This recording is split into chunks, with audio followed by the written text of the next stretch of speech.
അപ്പോൾ ഡോക്ടേഴ്സ് ഉണ്ട്, മെഡിക്കൽ ഹ്യൂമാനിറ്റീസിലും സോഷ്യോളജിയിലും ഫിലോസഫിയിലൊക്കെ ഗവേഷണം നടത്തുന്നവരുണ്ട്. But I thought it's very important for us.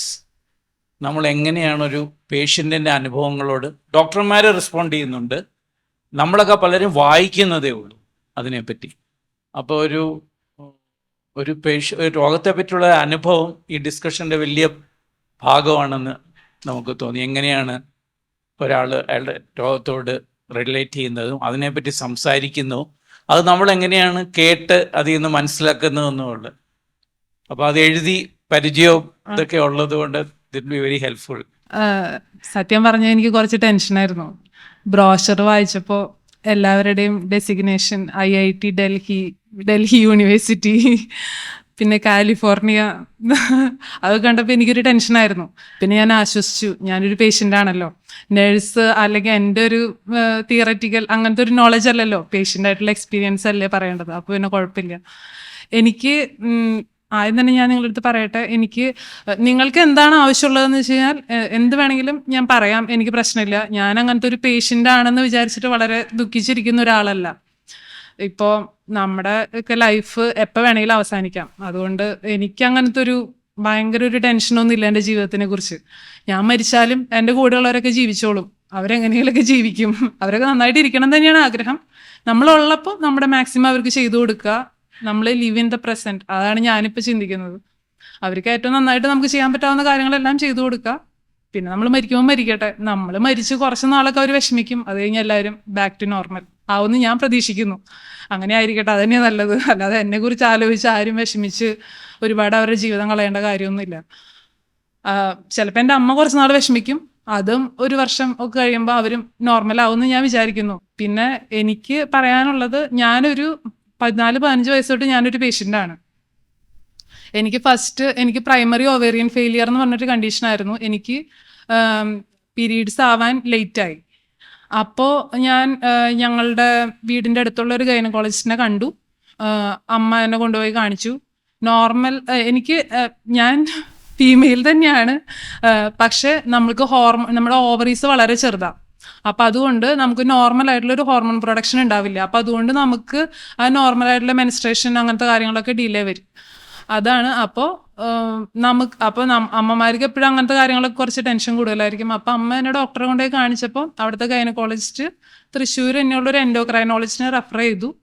അവിടേക്ക് വിട്ടു. അവിടെ ചെന്നപ്പോൾ അപ്പം ഞാൻ ഭയങ്കര കുറച്ച് എൻ്റെ ഒരു +2 ആ ഒരു സമയമൊക്കെയാണ്, +1 +2. അപ്പം ഞാൻ കുറച്ച് ഡിപ്രസ്ഡ് ആയിരുന്നു. എന്ന് വെച്ചാൽ എനിക്ക് അപ്പോൾ ഡോക്ടർ അവിടെ ചെന്ന് കണ്ടപ്പോൾ ഡോക്ടറിൻ്റെ അടുത്ത് പറഞ്ഞത്, നിനക്ക് ഒരിക്കലും കുട്ടികൾ ഉണ്ടാവില്ല,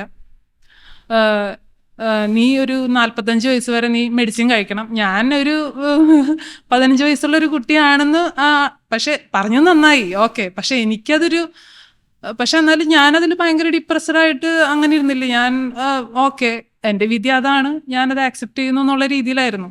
പക്ഷെ എന്നാലും ഞാൻ ആലോചിക്കുക, എനിക്ക് ഇത്തിരി കൂടി അതിനെ നേരിടാനുള്ള ഇത്തിരി കൂടി എന്തെങ്കിലും കാര്യങ്ങൾ ആ ഡോക്ടർ പറഞ്ഞു തന്നിരുന്നെങ്കിൽ ഇത്തിരി കൂടി നന്നായിരുന്നു എന്ന് തോന്നുന്നു. പക്ഷെ തുറന്ന് പറഞ്ഞു, ഇതായിരിക്കും നിന്റെ അവസ്ഥ, ഇനി നീ ഒരു 45 വയസ്സ് വരെ ഹോർമോൺ റീപ്ലേസ്മെന്റ് ടാബ്ലറ്റ് എടുക്കണം, അല്ല നിനക്ക് കുട്ടികളുണ്ടാവില്ല. പിന്നെ അങ്ങനെയൊക്കെ പറഞ്ഞു. അപ്പം എന്നിട്ട് അതൊരു ടാബ്ലറ്റ് ഒക്കെ സ്റ്റാർട്ട് ചെയ്തു. പക്ഷെ എന്നിട്ട് പീരീഡ്സ് ഒന്നും വന്നില്ല. എനിക്ക് യൂട്രസ് ഉണ്ട്, ഓവറീസ് ഉണ്ട്, പക്ഷെ സൈസ് ഭയങ്കര ചെറുതാണ്. അപ്പോൾ അത് കഴിഞ്ഞിട്ട് പിന്നെ ഞാൻ പോയത് നഴ്സിങ്ങിനാണ്. +2 കഴിഞ്ഞിട്ട് നഴ്സിങ്ങിന് പോകാനുള്ളൊരു കാരണം എൻ്റെ ഈ ഒരു അസുഖം തന്നെയാണ്. എൻ്റെ അമ്മ പറഞ്ഞു, മോളെ നിനക്ക് കല്യാണമൊന്നും കഴിക്കാൻ പറ്റിയെന്ന് വരില്ല.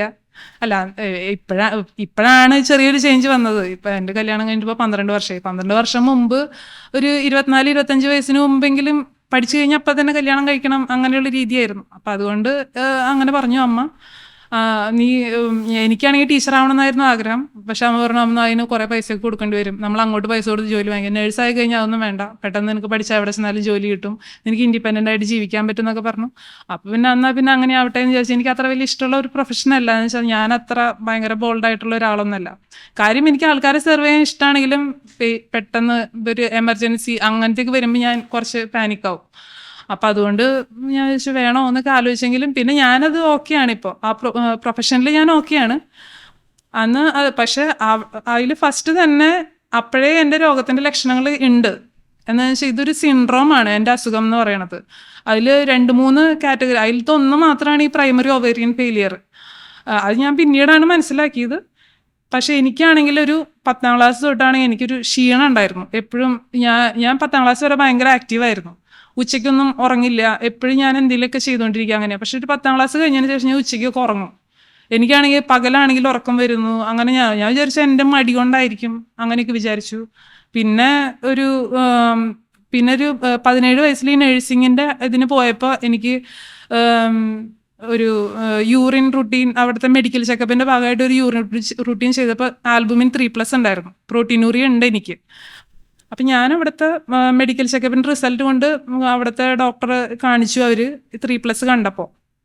പക്ഷെ അവർക്ക് അപ്പോഴും നമ്മുടെ പ്രൈമറി ഒവേറിയൻ ഫെയിലിയറിൻ്റെ മെൻസ്ട്രേഷൻ വന്നിട്ടില്ല എന്നുള്ള പോയിന്റാണ് അവർ ഹൈലൈറ്റ് ചെയ്തത്. യൂറിനിൽ ഈ ആൽബുമിൻ 3+ എന്നുള്ളത് കണ്ടപ്പോൾ ഫിസിഷ്യനെ കാണിച്ചു പറഞ്ഞാൽ വെള്ളം കുടിച്ചാൽ ശരിയായിക്കോളൂ എന്നാണ് പറഞ്ഞത്. അപ്പോൾ പിന്നെ ഞാൻ വിചാരിച്ചു ആ വെള്ളം കുടിച്ചാൽ ശരിയാവുമല്ലോ. ഞാൻ പിന്നെ വെള്ളം നന്നായി കുടിച്ച് 2-3 പ്രാവശ്യമൊക്കെ ടെസ്റ്റ് ചെയ്തപ്പോൾ അത് സ്ലൈറ്റ് റേസ് അങ്ങനെയൊക്കെ വന്നപ്പോൾ ഡോക്ടർ കുഴപ്പമില്ലല്ലോ, ഓക്കെ. അവിടെ വെച്ച് ഡയഗ്നോസ് ചെയ്യേണ്ടതാണ് എൻ്റെ കിഡ്നിയുടെ അസുഖം. എനിക്ക് തോന്നുന്നു എനിക്ക് ഫോക്കൽ സെഗ്മെന്റൽ ഗ്ലോമറുലോസ്ക്ലീറോസിസ് എന്ന് പറഞ്ഞ അസുഖമാണ്. അതൊരു 0 to 20 years കൊണ്ടാണ്, ഗൂഗിൾ സെർച്ചാണ്, 0 to 20 years കൊണ്ടാണ് അത് എൻ സ്റ്റേജിൽ എത്തുക. അപ്പം എനിക്കൊരു 15 വയസ്സ് തൊട്ട് ഉണ്ടാവാം, ഉണ്ടായിരിക്കുക. എന്തായാലും യൂറിൻ ആൽബുമിനൊക്കെ 3+ ആണ്. പക്ഷെ ക്രിയാറ്റിനൊക്കെ നോർമലായിരുന്നു ആ സമയത്ത്. അപ്പം അതുകൊണ്ട് അന്നത്തെ ആ മെഡിക്കലിൽ അത് വിട്ടുപോയി, ആരും ശ്രദ്ധിച്ചില്ല. അത് കഴിഞ്ഞ് പിന്നെ നഴ്സിംഗൊക്കെ പഠിച്ചു കഴിഞ്ഞപ്പോൾ ഞാൻ അതിൻ്റെ ഇടയിൽ എൻ്റെ ഈ ഹോർമോൺ ടാബ്ലറ്റിൻ്റെ ട്രീറ്റ്മെൻറ്റ് നഴ്സിംഗ് സ്കൂളിൽ ചെന്ന് എനിക്കത് കഴിക്കാനുള്ളൊരു ബുദ്ധിമുട്ട് എന്ന് വെച്ചാൽ എൻ്റെ കൂടെയുള്ളവർ ഞാൻ ഈ ടാബ്ലറ്റ് കഴിക്കുമ്പോൾ കാണുമല്ലോ. അപ്പോൾ അവരെന്നോട് എന്തെങ്കിലും ചോദിക്കുമോ, എന്തിനാണ് ഗുളിക കഴിക്കണേ, അപ്പോൾ എനിക്ക് പീരീഡ്സ് ഇല്ല എന്നൊക്കെ പറഞ്ഞു കഴിഞ്ഞാൽ അവരത് ആക്സെപ്റ്റ് ചെയ്യുമോ, എനിക്ക് കാരണം ഭയങ്കര ടെൻഷനായിരുന്നു. അത് കാരണം ഞാൻ ആ മരുന്നെല്ലാം സ്കിപ്പ് ചെയ്തു, ഞാൻ കഴിച്ചില്ല. പിന്നെ ഞാൻ ഈ നഴ്സിംഗൊക്കെ പഠിച്ചു കഴിഞ്ഞ് എനിക്ക് 20 വയസ്സൊക്കെ ആയി കഴിഞ്ഞപ്പോഴാണ് എനിക്ക് തന്നെ സ്വയം ഒരു തോന്നൽ തോന്നിയത്, എനിക്ക് എൻ്റെ ഈ ഹോർമോൺ പ്രോബ്ലം ആണോ എന്താണെന്നറിയില്ല. ഞാൻ നോർമലി ഭയങ്കരമായിട്ട് ദേഷ്യപ്പെടുന്ന ഒരാളൊന്നല്ല, പക്ഷെ ചില സമയത്ത് എനിക്ക് ഭയങ്കരമായിട്ട് ദേഷ്യം വരുന്നു. എനിക്ക് എൻ്റെ ഇമോഷൻ ഭയങ്കര കൺട്രോൾ ചെയ്യാൻ പറ്റാത്തേക്ക് പോലെ. അപ്പോൾ ഞാൻ വെച്ചാൽ ഇനി ഹോർമോൺ ടാബ്ലറ്റ് എടുക്കാത്തതുകൊണ്ടായിരിക്കുമോ. പിന്നെ പീരീഡ്സ് ആണെങ്കിലും വന്നിട്ടില്ല. അപ്പം ഞാൻ വിചാരിച്ചു എന്നാൽ വീണ്ടും ഞാൻ ആ ഡോക്ടറെ പോയി കാണാം. അപ്പോൾ ഒരു 5 വർഷത്തെ ഗ്യാപ്പ് കഴിഞ്ഞിട്ട് വീണ്ടും ഞാൻ ആ ഡോക്ടറെ പോയി കണ്ടു. അപ്പോൾ ഡോക്ടർ കുറച്ച് ചീത്തയൊക്കെ പറഞ്ഞു, എന്താ വരാഞ്ഞ്, മരുന്ന് കഴിക്കേണ്ടതല്ലായിരുന്നു എന്നൊക്കെ പറഞ്ഞു. പിന്നെ വീണ്ടും മെഡിസിൻ മാറ്റി. അങ്ങനെ എനിക്ക് പീരീഡ്സ് മെഡിസിൻ കഴിക്കുന്നതിനനുസരിച്ച് കറക്റ്റായിട്ട് വരും. അങ്ങനെയുണ്ട്. അത് കഴിഞ്ഞ് പിന്നെ ഞാൻ നഴ്സിംഗ് കഴിഞ്ഞു. പിന്നെ അത് കഴിഞ്ഞപ്പോൾ ഞാൻ എന്നെപ്പോലെ തന്നെ പ്രശ്നമുള്ള ഒരാളെ കല്യാണം കഴിച്ചു. ഞങ്ങളിതെല്ലാം സംസാരിച്ച്, ഞങ്ങളുടെ മെഡിക്കൽ കണ്ടീഷൻ എല്ലാം സംസാരിച്ചിട്ട് ഞങ്ങൾ ഒരേ കണ്ടീഷനിലുള്ള 2 പേര് കല്യാണം കഴിക്കുന്നു. അങ്ങനെ അല്ലാണ്ട് ഒരുപാട് സ്വപ്നങ്ങളും പ്രതീക്ഷകളൊന്നും ആയിട്ടല്ല. അങ്ങനെ വിചാരിച്ചു, കല്യാണം കഴിച്ചു. അത് കഴിഞ്ഞ് ആൾക്ക് ഗൾഫിലായിരുന്നു ജോലി. അപ്പോൾ എനിക്കും അവിടെ ജോലി കിട്ടി. അപ്പോൾ ഞങ്ങൾ 2 പേരും ഗൾഫിലേക്ക് പോയി. നമുക്ക് മെഡിക്കലിൽ സത്യം പറഞ്ഞു കഴിഞ്ഞാൽ ഒരു മെഡിക്കലിലും ഇത് ക്രിയാറ്റിനൊക്കെ നോർമലാ. നമ്മുടെ നാട്ടിൽ ടെസ്റ്റ് ചെയ്യുമ്പോഴാണെങ്കിൽ എല്ലായിടത്തും ടെസ്റ്റ് ചെയ്യുമ്പോൾ എല്ലാം നോർമലാ. എന്താ പറയുക, അത് ഗൾഫിലത്തെ മെഡിക്കൽ ചെക്കപ്പിലും ഞാൻ അവിടെ നിന്നും രക്ഷപ്പെട്ടു. അവിടെയും അത് ചെക്ക് ചെയ്തപ്പോൾ നോർമലായിരുന്നു. ഗൾഫിൽ അവിടെ ചെന്നപ്പോൾ ഒന്നും എനിക്ക് പ്രശ്നമില്ല. ഗൾഫിൽ വർക്ക് ചെയ്തുകൊണ്ടിരിക്കുന്നതിനിടയിൽ ഞാൻ വെറുതെ ഒരു കൊളസ്ട്രോൾ നാട്ടിൽ വന്നപ്പോൾ നോക്കിയതാണ്.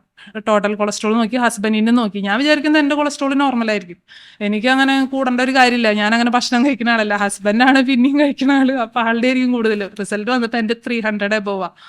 അപ്പം ഞാൻ തന്നെ ഞെട്ടിപ്പോയി, ഇതെന്താണോ ഇത്രയ്ക്കും കൂടുതൽ. ഞാൻ വെച്ചാൽ ഗൾഫിൽ ചെന്നിട്ട് അവിടുത്തെ ഫുഡ് കഴിച്ചതിൻ്റെ ആയിരിക്കും. പിന്നെ ആണെങ്കിൽ ഞാൻ ഇപ്പോഴാണ് പല കാര്യങ്ങളും ഓർത്തെടുക്കണത്. എന്താണെന്ന് വെച്ച് കഴിഞ്ഞാൽ അന്ന് ഞാൻ ടോയ്ലറ്റിൽ പോയിട്ട് ഫ്ലഷ് ചെയ്യുമ്പോൾ എനിക്ക് കുറേ നേരം വേണം. എന്താണെന്ന് വെച്ചാൽ യൂറിൻ ഈ പറഞ്ഞ പോലെ സോപ്പ് കലക്കിയ പോലെ പതയാണ്. അപ്പം ഞാനൊരു പ്രാവശ്യം ഫ്ലഷ് ചെയ്താലും പത കാരണം ഞാൻ അവിടെ വെയിറ്റ് ചെയ്ത് അത് നിറയുന്നവരെ വെയിറ്റ് ചെയ്ത് വീണ്ടും ഫ്ലഷ് ചെയ്യും. ചിലപ്പോൾ 2 പ്രാവശ്യം 3 പ്രാവശ്യം ഫ്ലഷ് ചെയ്താലും പത പോവില്ല. അപ്പം ഞാൻ വിചാരിക്കുന്നത് എന്താണ് ഞാൻ മാത്രം ഇങ്ങനെ. അപ്പം ഞാൻ ഈ ടോയ്ലറ്റിൽ നിന്ന് ഇറങ്ങാൻ നേരം വരെ കൂടുതലൊരാരെങ്കിലും അവിടെ പുറത്ത് വെയിറ്റ് ചെയ്തിട്ട് എത്ര നേരം നീ എടുക്കണേ. പക്ഷെ നമ്മളതൊന്നും ശ്രദ്ധിക്കുന്നില്ല. ക്ഷീണം എന്ന് പറയണതും നമുക്കുണ്ട്. അപ്പോൾ നമ്മൾ വിചാരിക്കും നമ്മുടെ നൈറ്റിൻ്റെ ആയിരിക്കും, ജോലിയുടെ ഭാരം കൊണ്ടായിരിക്കും. നമ്മളതൊക്കെ ഒന്നും ശ്രദ്ധിക്കുന്നില്ല. കൊളസ്ട്രോൾ നോക്കി. അത് കഴിഞ്ഞപ്പോൾ പിന്നെ ഞാൻ തിരിച്ച് ഗൾഫിൽ ചെന്നപ്പോൾ ഞാൻ വിചാരിച്ചു കൊളസ്ട്രോളിൻ്റെ കൂട്ടത്തിൽ ഒന്നും കൂടി മൊത്തം ടെസ്റ്റുകൾ വിടാമെന്ന് വിചാരിച്ച് ഞാൻ ക്രിയാറ്റിൻ നോക്കിയപ്പോൾ അതിൽ ചെറിയൊരു വേരിയേഷനാണ്, ഒരു 0.1 അങ്ങനത്തെ ഒരു വേരിയേഷൻ. അത് കണ്ടപ്പോൾ ഞാനപ്പോൾ ഡോക്ടറെ അടുത്ത് ചെന്ന് അവിടുത്തെ ഞങ്ങളുടെ തന്നെ അവിടെ കൂടെയുള്ള ഡോക്ടറെ കാണിച്ചപ്പോൾ ഡോക്ടർ പറഞ്ഞു, എന്താണെങ്കിലും ഇത് ടെസ്റ്റ് ചെയ്യണം, നിന്റെ പ്രായത്തിലുള്ള ഒരാൾക്ക് ചെറിയൊരു പോയിന്റ് ആണെങ്കിലും അത് കൂടാൻ പാടില്ല, അപ്പോൾ നോക്കാം, നമുക്ക് 24 hours യൂറിൻ ചെയ്യാമെന്ന് പറഞ്ഞപ്പോൾ നോർമലി അവിടെയുള്ളൊരു പേഷ്യൻസിന് പോലും ഞാൻ അത്രയും പ്രോട്ടീനൂറിയ കണ്ടിട്ടില്ല. 0.1 വേണ്ട സ്ഥലത്ത് എനിക്ക് 8 ആയിരുന്നു പ്രോട്ടീനൂറിയ, അത്രയും ഹൈ ആയിരുന്നു. അപ്പോൾ ഡോക്ടർ പറഞ്ഞു എത്രയും പെട്ടെന്ന് ബയോപ്സി ചെയ്യണം എന്ന് പറഞ്ഞു. ബയോപ്സി പിറ്റേ ദിവസത്തേക്ക് എനിക്ക് അവിടെ മെഡിക്കൽ എല്ലാം ഫ്രീ ആണ്. എല്ലാം നമ്മൾ എന്ത് ടെസ്റ്റ് ആണെങ്കിലും, എത്ര വില കൂടിയ ടെസ്റ്റ് ആണെങ്കിലും, എത്ര വില കൂടിയ മെഡിസിൻ ആണെങ്കിലും, നമ്മളവിടെ സ്റ്റേ ചെയ്യുന്നിടത്തോളം കാലം നമുക്കത് ഫ്രീ ആണ്, നമുക്കവിടെ ജോലിയുള്ള സമയം വരെ. ഡയാലിസിസിലേക്കൊക്കെ പോവുകയാണെങ്കിൽ മാത്രമാണ് ഒരു 1 month അവർ ഡയാലിസിസ് തന്നിട്ട് നാട്ടിലേക്ക് വിടും. അങ്ങനെയാണ് അവിടുത്തെ പ്രോട്ടോകോൾ. അപ്പോൾ പിന്നെ നമ്മുടെ ടെസ്റ്റും ബയോപ്സി എല്ലാവരും ചെയ്തു. ബയോപ്സി ചെയ്തപ്പോഴാണ് പറഞ്ഞത് ഫോക്കൽ സെഗ്മെന്റൽ ഗ്ലോമറുലോസ്ക്ലീറോസിസ് ആണ്, കിഡ്നിയുടെ ഓരോ ഭാഗമായിട്ട് ഇങ്ങനെ തന്നെ നശിച്ചു പോവാണ്. നമ്മുടെ ഇമ്മ്യൂൺ സിസ്റ്റം തന്നെ നമ്മുടെ സെൽസിനെ നശിപ്പിച്ചുകൊണ്ടിരിക്കുന്ന ഒരു അവസ്ഥയാണ്. അൺനോൺ ഒറിജിൻ ആണ്, ജനിച്ചപ്പോഴേ ഉണ്ടായിരിക്കാം, അങ്ങനെയാണ് എന്നൊക്കെ പറഞ്ഞു. അല്ലാതെ നമുക്ക് വേറെ സെക്കൻഡറി അസുഖങ്ങളൊന്നുമില്ല. അപ്പോൾ അങ്ങനെയായിരിക്കും എന്ന് പറഞ്ഞു. അത് പിന്നെ അന്നും എനിക്കത് പ്രത്യേകിച്ചൊരു ഭയങ്കര ഒരു വിഷമമൊന്നും ആ സമയത്ത് ഉണ്ടായില്ല. പിന്നെ ഹസ്ബൻഡും ആ സമയത്ത് നല്ല സപ്പോർട്ടായിരുന്നു. ഞാനും ഹസ്ബൻഡും മാത്രം തന്നെ ഉണ്ടായുള്ളൂ ഗൾഫിൽ ആ സമയത്ത്. പക്ഷെ എന്നാലും ഈ ബയോപ്സി ചെയ്തു, ഞാൻ ഓക്കെ ആയിരുന്നു. അത് കഴിഞ്ഞിട്ട് പക്ഷേ ഈ ബയോപ്സി കഴിഞ്ഞൊരു 10 days റെസ്റ്റ് ചെയ്യുന്നതിൻ്റെ ഇടയിൽ എനിക്കൊരു സ്ട്രോക്ക് വന്നു, റൈറ്റ് സൈഡ് വീക്ക്നെസ് വന്നു. പക്ഷെ അതൊരു ദിവസം ഉണ്ടായിരുന്നുള്ളൂ. പക്ഷെ എന്നാലും ആ റൈറ്റ് സൈഡ് വീക്ക്നെസ് വന്ന് സ്ട്രോക്ക് വന്നപ്പോൾ അതിൻ്റെ കാരണം അന്വേഷിക്കാൻ നോക്കിയപ്പോഴാണ് എനിക്ക് പേറ്റന്റ് ഫോറാമിനോവയിൽ പിന്നെ മിട്രൽ വാൽവ് പ്രൊലാപ്സ്, അങ്ങനെ ഹാർട്ടിനും ചെറിയൊരു പ്രോബ്ലം ഉണ്ട്. അപ്പം അങ്ങനെ കുറേ അസുഖങ്ങൾ കൂടിയിട്ടുള്ള ഒരു ഇതാണ്. അപ്പോഴാണ് ഞാൻ മനസ്സിലായത് എനിക്ക് ഒരു അസുഖമല്ല, എനിക്ക് കുറേ പ്രശ്നങ്ങളുണ്ട്. സ്ട്രോക്ക് വന്നത് ഒരു ദിവസം ഉണ്ടായിരുന്നുള്ളൂ, റൈറ്റ് സൈഡ് വീക്ക്നെസ്. അത് ഒരു ദിവസം കൊണ്ട് മാറി. എന്താണെന്ന് വെച്ചാൽ ഇത് വന്ന സമയത്ത് തന്നെ നമ്മൾ പോയി നമ്മുടെ തന്നെ ഹോസ്പിറ്റലിലെ ഡോക്ടറെ കണ്ടു. അവിടെ ചെന്ന് അവർ സ്ട്രോക്കിൻ്റെ ആസ്പിരിനും അങ്ങനത്തെ ടാബ്ലറ്റ്സ് ഒക്കെ തന്നുകൊണ്ട് നമുക്ക് വീക്ക്നെസ് കാര്യമായിട്ടുണ്ടായില്ല, കുഴപ്പമുണ്ടായില്ല. ഒരു ദിവസം കൊണ്ട് റിക്കവറായി. പക്ഷെ എന്നാലും നമുക്കൊരു സ്ട്രോക്ക് വരാനുള്ള സാധ്യത ഉള്ളതുകൊണ്ട് ഇപ്പോഴും ഞാൻ ആസ്പിരിൻ കഴിക്കുന്നുണ്ട്, ഒരു പ്രൊഫൈലാക്സിസ് ആയിട്ട് കഴിക്കുന്നുണ്ട്. മെഡിക്കൽ നാട്ടിൽ വന്ന് ചെയ്താൽ എല്ലാം നോർമലാണ്. ഇവിടുത്തെ ഒരു ജസ്റ്റ് ഒരു 0.1 ഒരു വ്യത്യാസത്തിൽ മാത്രമാണ് ഇങ്ങനത്തെ ഒരു ഇത് വന്നത്. ഇവർ ടെസ്റ്റ് ചെയ്യാന്നൊക്കെ പറഞ്ഞത്. ഈ ബയോപ്സി എല്ലാം കഴിഞ്ഞാൽ എനിക്ക് അവരെല്ലാം മെഡിസിൻസ് അവർ ഫ്രീ ആയിട്ട് തരും. ഞാനതെല്ലാം കഴിച്ചു. പിന്നെ വീണ്ടും ഞാൻ ജോലിക്ക് പോയി ദയയിൽ വന്നു. ദയയിൽ ഇപ്പോൾ 7 വർഷമായി. അത് കഴിഞ്ഞ് പിന്നെ ഇപ്പോൾ last November December last year തൊട്ടാണ് എനിക്ക് കാലുമ്മ നീരൊക്കെ വന്ന്. പക്ഷെ എനിക്ക് അപ്പോഴും ഞാൻ ഡിസംബർ 5 ആയിരുന്നു എൻ്റെ സർജറി. അതിൽ നവംബർ 30 വൈകുന്നേരമാണ് കോഴിക്കോട് ആസ്ട്രമിംസിലാണ് സർജറി ചെയ്തത്. അങ്ങോട്ട് പോയി അവിടെ ചെന്ന് ഒരു 3 സെഷൻ ഡയാലിസിസ് എൻ്റെ കാലുമ്മ നീരൊക്കെ ഉള്ളതുകൊണ്ട് ചെയ്തു. അത് കഴിഞ്ഞ് പിന്നെ 5 ഒരു സർജറി ചെയ്തു. സത്യം പറഞ്ഞു കഴിഞ്ഞാൽ എനിക്ക് ഒരു പ്രാവശ്യം കോവിഡ് വന്നപ്പോഴും പിന്നെ ഈ ട്രാൻസ്പ്ലാന്റ് കഴിഞ്ഞ് 2 മാസം ഞാൻ ഇരുന്നപ്പോഴാണ് ഞാൻ വളരെ പീസ്ഫുള്ളായിട്ട് ഇരുന്നേക്കണ സമയം. പ്രത്യേകിച്ച് ഒരു റെസ്പോൺസിബിലിറ്റികളില്ലാതെ ഹാപ്പി ആയിട്ട് ഇങ്ങനെ ഇരുന്നു. കാര്യം നമുക്ക് ടെൻഷൻസ് ഉള്ളിൽ ഉണ്ടാവും. ട്രാൻസ്പ്ലാന്റ് ചെയ്ത് റിജക്ഷൻ ആവും, അങ്ങനത്തെ ടെൻഷൻ. പിന്നെ എല്ലാം വരണടുപ്പിച്ച് കാണാം. അല്ലാതെ ഇപ്പോൾ ഒരുപാട് ഞാൻ ടെൻഷൻ അടിച്ചിരുന്നിട്ട് പ്രത്യേകിച്ച് ഒരു പ്രയോജനമില്ല. ഇതുവരെ ഞാൻ ഒരു പോസിറ്റീവ് ആറ്റിറ്റ്യൂഡിൽ തന്നെയാണ് എൻ്റെ രോഗത്തിനെയൊക്കെ കണ്ടിട്ടുള്ളൂ. പിന്നെ വരാനുള്ള നമുക്ക് എന്താണെങ്കിലും നമ്മൾ പരമാവധി നമ്മൾ ശ്രദ്ധിക്കാന്നുള്ളതേ ഉള്ളൂ. അല്ലാതെ നമുക്കൊന്നും പ്രെഡിക്റ്റ് ചെയ്യാനും പറ്റില്ല. നമ്മളിപ്പോൾ അത് വരുമോ, ഇനി ഞാൻ മരിച്ചു പോവോ, അങ്ങനെ ഇങ്ങനെ ഒന്നും ചിന്തിച്ചിട്ട് കാര്യമില്ല എന്നാണ് എനിക്ക് തോന്നണേ. പിന്നെ ഹോസ്പിറ്റൽ എക്സ്പീരിയൻസ് പറയുകയാണെങ്കിൽ പല സ്ഥലത്തും പല സമയത്തും നമുക്ക് ഒരു കാര്യം എനിക്ക് നെഗറ്റീവായിട്ടൊരു കാര്യം ഫീൽ ചെയ്തേക്കണത്, ചില ഡോക്ടേഴ്സിൻ്റെ അടുത്ത് ചെല്ലുമ്പോൾ ഞാൻ ഗൾഫിൽ വെച്ചിട്ട് ഞാൻ പോരുമ്പോൾ തന്നെ അവിടുത്തെ ഡോക്ടർ പറഞ്ഞു ഞാൻ സൈക്ലോസ്പോറിൻ എന്ന് പറഞ്ഞ ടാബ്ലറ്റ് കഴിച്ചായിരുന്നു, ഇമ്മ്യൂണോ സപ്രസൻ്റ്. അത് കഴിച്ചുകൊണ്ടിരുന്ന നിനക്ക് റീനൽ ടോക്സിസിറ്റി വരാൻ സാധ്യതയുള്ള ഒരു മെഡിസിനാണ്. അപ്പോൾ നീ ഒരു 2 വർഷം കഴിയുമ്പോൾ നീ എന്താണെങ്കിലും നാട്ടിൽ ചെന്നിട്ട് നീ ബയോപ്സി റിപ്പീറ്റ് ചെയ്യണമെന്ന് പറഞ്ഞു. ഞാൻ കണ്ടിരുന്ന ഡോക്ടറിനെ ഞാൻ അപ്പോൾ ഒരു 4 വർഷം ഒക്കെ 2 വർഷം കഴിഞ്ഞപ്പോൾ ഞാൻ സാറിനെ ഓർമ്മിപ്പിച്ചു, സാർ ഞാൻ ഗൾഫിലെ ഡോക്ടർ ഇങ്ങനെ പറഞ്ഞിട്ടുണ്ട്, ആൾക്ക് ഭയങ്കര ടെൻഷനാണ്, ഗൾഫിലെ ഡോക്ടറിന് ഭയങ്കര ആത്മാർത്ഥതയാണ്, അപ്പോൾ ആൾ ഭയങ്കര ടെൻഷനാണ്, ഇത് റീനൽ ടോക്സിസിറ്റി വരും, നീ ശ്രദ്ധിക്കണം, ബയോപ്സി ചെയ്യണം എന്നൊക്കെ പറഞ്ഞിട്ടുണ്ടായിരുന്നു. അപ്പം ഞാൻ ഈ ഡോക്ടറെ അടുത്ത് ഇടയ്ക്കിടയ്ക്ക് സാറേ ഒരു ബയോപ്സി ചെയ്യണ കാര്യം പറഞ്ഞിട്ടുണ്ടായിരുന്നു, ഈ മെഡിസിൻ കഴിക്കുന്നതുകൊണ്ട് ചിലപ്പോൾ കുഴപ്പമാവും, എന്തെങ്കിലും പ്രശ്നം ഉണ്ടാവും എന്നൊക്കെ. അപ്പോൾ സാറേ അത് കുഴപ്പമൊന്നുമില്ല, അതിനൊന്ന് റിസർച്ചിലൊക്കെ അത് പറഞ്ഞേക്കണത് കുഴപ്പമൊന്നുമില്ല എന്ന് പറഞ്ഞേക്കണേന്ന് പറഞ്ഞു. പക്ഷെ ആ ഡോക്ടർ അവിടെ നിന്ന് മാറിപ്പോയപ്പോൾ ഞാൻ ആളുടെ അസിസ്റ്റന്റ് ഡോക്ടറിനെ പിന്നെ കണ്ടു. ആളെ കണ്ടപ്പോൾ ആൾക്ക് ഭയങ്കര പാനിക്കായി. 6 years ആയിട്ട് നിങ്ങൾ ഈ സൈക്ലോസ്പോറിൻ കഴിക്കും, നിങ്ങളൊരു ബയോപ്സി പോലും റിപ്പീറ്റ് ചെയ്തിട്ടില്ല. ആളപ്പം തന്നെ പിടിച്ചെന്നെ ബയോപ്സി ചെയ്തു. പക്ഷെ ഓൾറെഡി അപ്പോഴേക്കും എൻ്റെ ക്രിയാറ്റിനെ എലിവേറ്റ് ചെയ്തിട്ടുണ്ടായിരുന്നു. എൻ്റെ ഈ ക്രിയാറ്റിനെ എലിവേറ്റ് ചെയ്യാനുള്ളൊരു റീസൺ ആയിട്ട് പറഞ്ഞത് എനിക്ക് ഈ സൈക്ലോസ്പോറിൻ ടോക്സിസിറ്റി വന്നെന്നുള്ളതാണ്. അപ്പോൾ ഞാൻ ആ പറഞ്ഞ സമയത്ത് ചിലപ്പോൾ ചെയ്തിരുന്നെങ്കിൽ ചിലപ്പോൾ എനിക്ക് വേണമെങ്കിൽ ഒരു 40 വയസ്സിൽ അല്ല 45 വയസ്സിലെങ്കിലും മതിയാവുമായിരുന്നു ഇപ്പൊ നടന്ന ട്രാൻസ്പ്ലാന്റ്. സൈക്ലോസ്പോറിൻ ഡോസൊക്കെ മെയിൻറ്റെയിൻ ചെയ്ത് പോയിരുന്നെങ്കിൽ. എനിക്കറിയില്ല കേട്ടോ, ഞാൻ നേഴ്സാണ്, എനിക്ക് അത്ര തിയറി അറിയില്ല. പക്ഷെ എനിക്ക് മറ്റേ ഡോക്ടർ പറഞ്ഞൊന്നൊരു അറിവ് വെച്ചിട്ട് എനിക്ക് എപ്പോഴും തോന്നും അത് ചെയ്യുന്നതെന്ന് വെച്ചാൽ ഈ ഇപ്പോൾ ആദ്യം പറഞ്ഞ ഡോക്ടർ മാത്രം, ഈ നടുക്ക് ഉണ്ടായിരുന്ന ആ ഡോക്ടർ മാത്രമാണ് നോ പറഞ്ഞത്. ആദ്യത്തെയും അവസാനത്തെയും ഡോക്ടേഴ്സ് പറഞ്ഞത് അത് ചെയ്യേണ്ടതായിരുന്നു എന്നുള്ള രീതിയിലാണ്. അപ്പോൾ അങ്ങനെ ഞാൻ ആലോചിക്കും. പിന്നെന്ന് വെച്ച് കഴിഞ്ഞാൽ നമുക്ക് ഈ ട്രാൻസ്പ്ലാന്റിന് വേണ്ടിയിട്ടുള്ള ലീഗൽ ഫോർമാലിറ്റീസിന് പോയപ്പോൾ ആണെങ്കിലും എല്ലാവരും വളരെ പോസിറ്റീവായിട്ടുള്ള ആറ്റിറ്റ്യൂഡായിരുന്നു. നമ്മൾ മുമ്പൊക്കെ നമ്മളൊരു ഗവൺമെൻറ് ഓഫീസിലോ ഒരു പോലീസ് സ്റ്റേഷനിലോ നമ്മൾ ലീഗൽ കാര്യങ്ങൾക്ക് പോകുമ്പോൾ നമുക്ക് ഭയങ്കര ബുദ്ധിമുട്ടുള്ള ഒരു ഇതാണെന്ന് വിചാരിച്ചത്. പക്ഷെ നമ്മളൊരു ട്രാൻസ്പ്ലാന്റിന് വേണ്ടിയിട്ടാണെന്ന് പറഞ്ഞ് ചെല്ലുമ്പോൾ they are ready to help. എനിക്കത് ഭയങ്കര ഒരു പോസിറ്റീവായിട്ട് ഫീൽ ചെയ്തു. ഞാനതിൽ കാര്യം ഞാനും എൻ്റെ അമ്മയും കൂടി തന്നെയാണ് ഇതിനെല്ലാത്തിനും പോയിക്കൊണ്ടിരുന്നത്.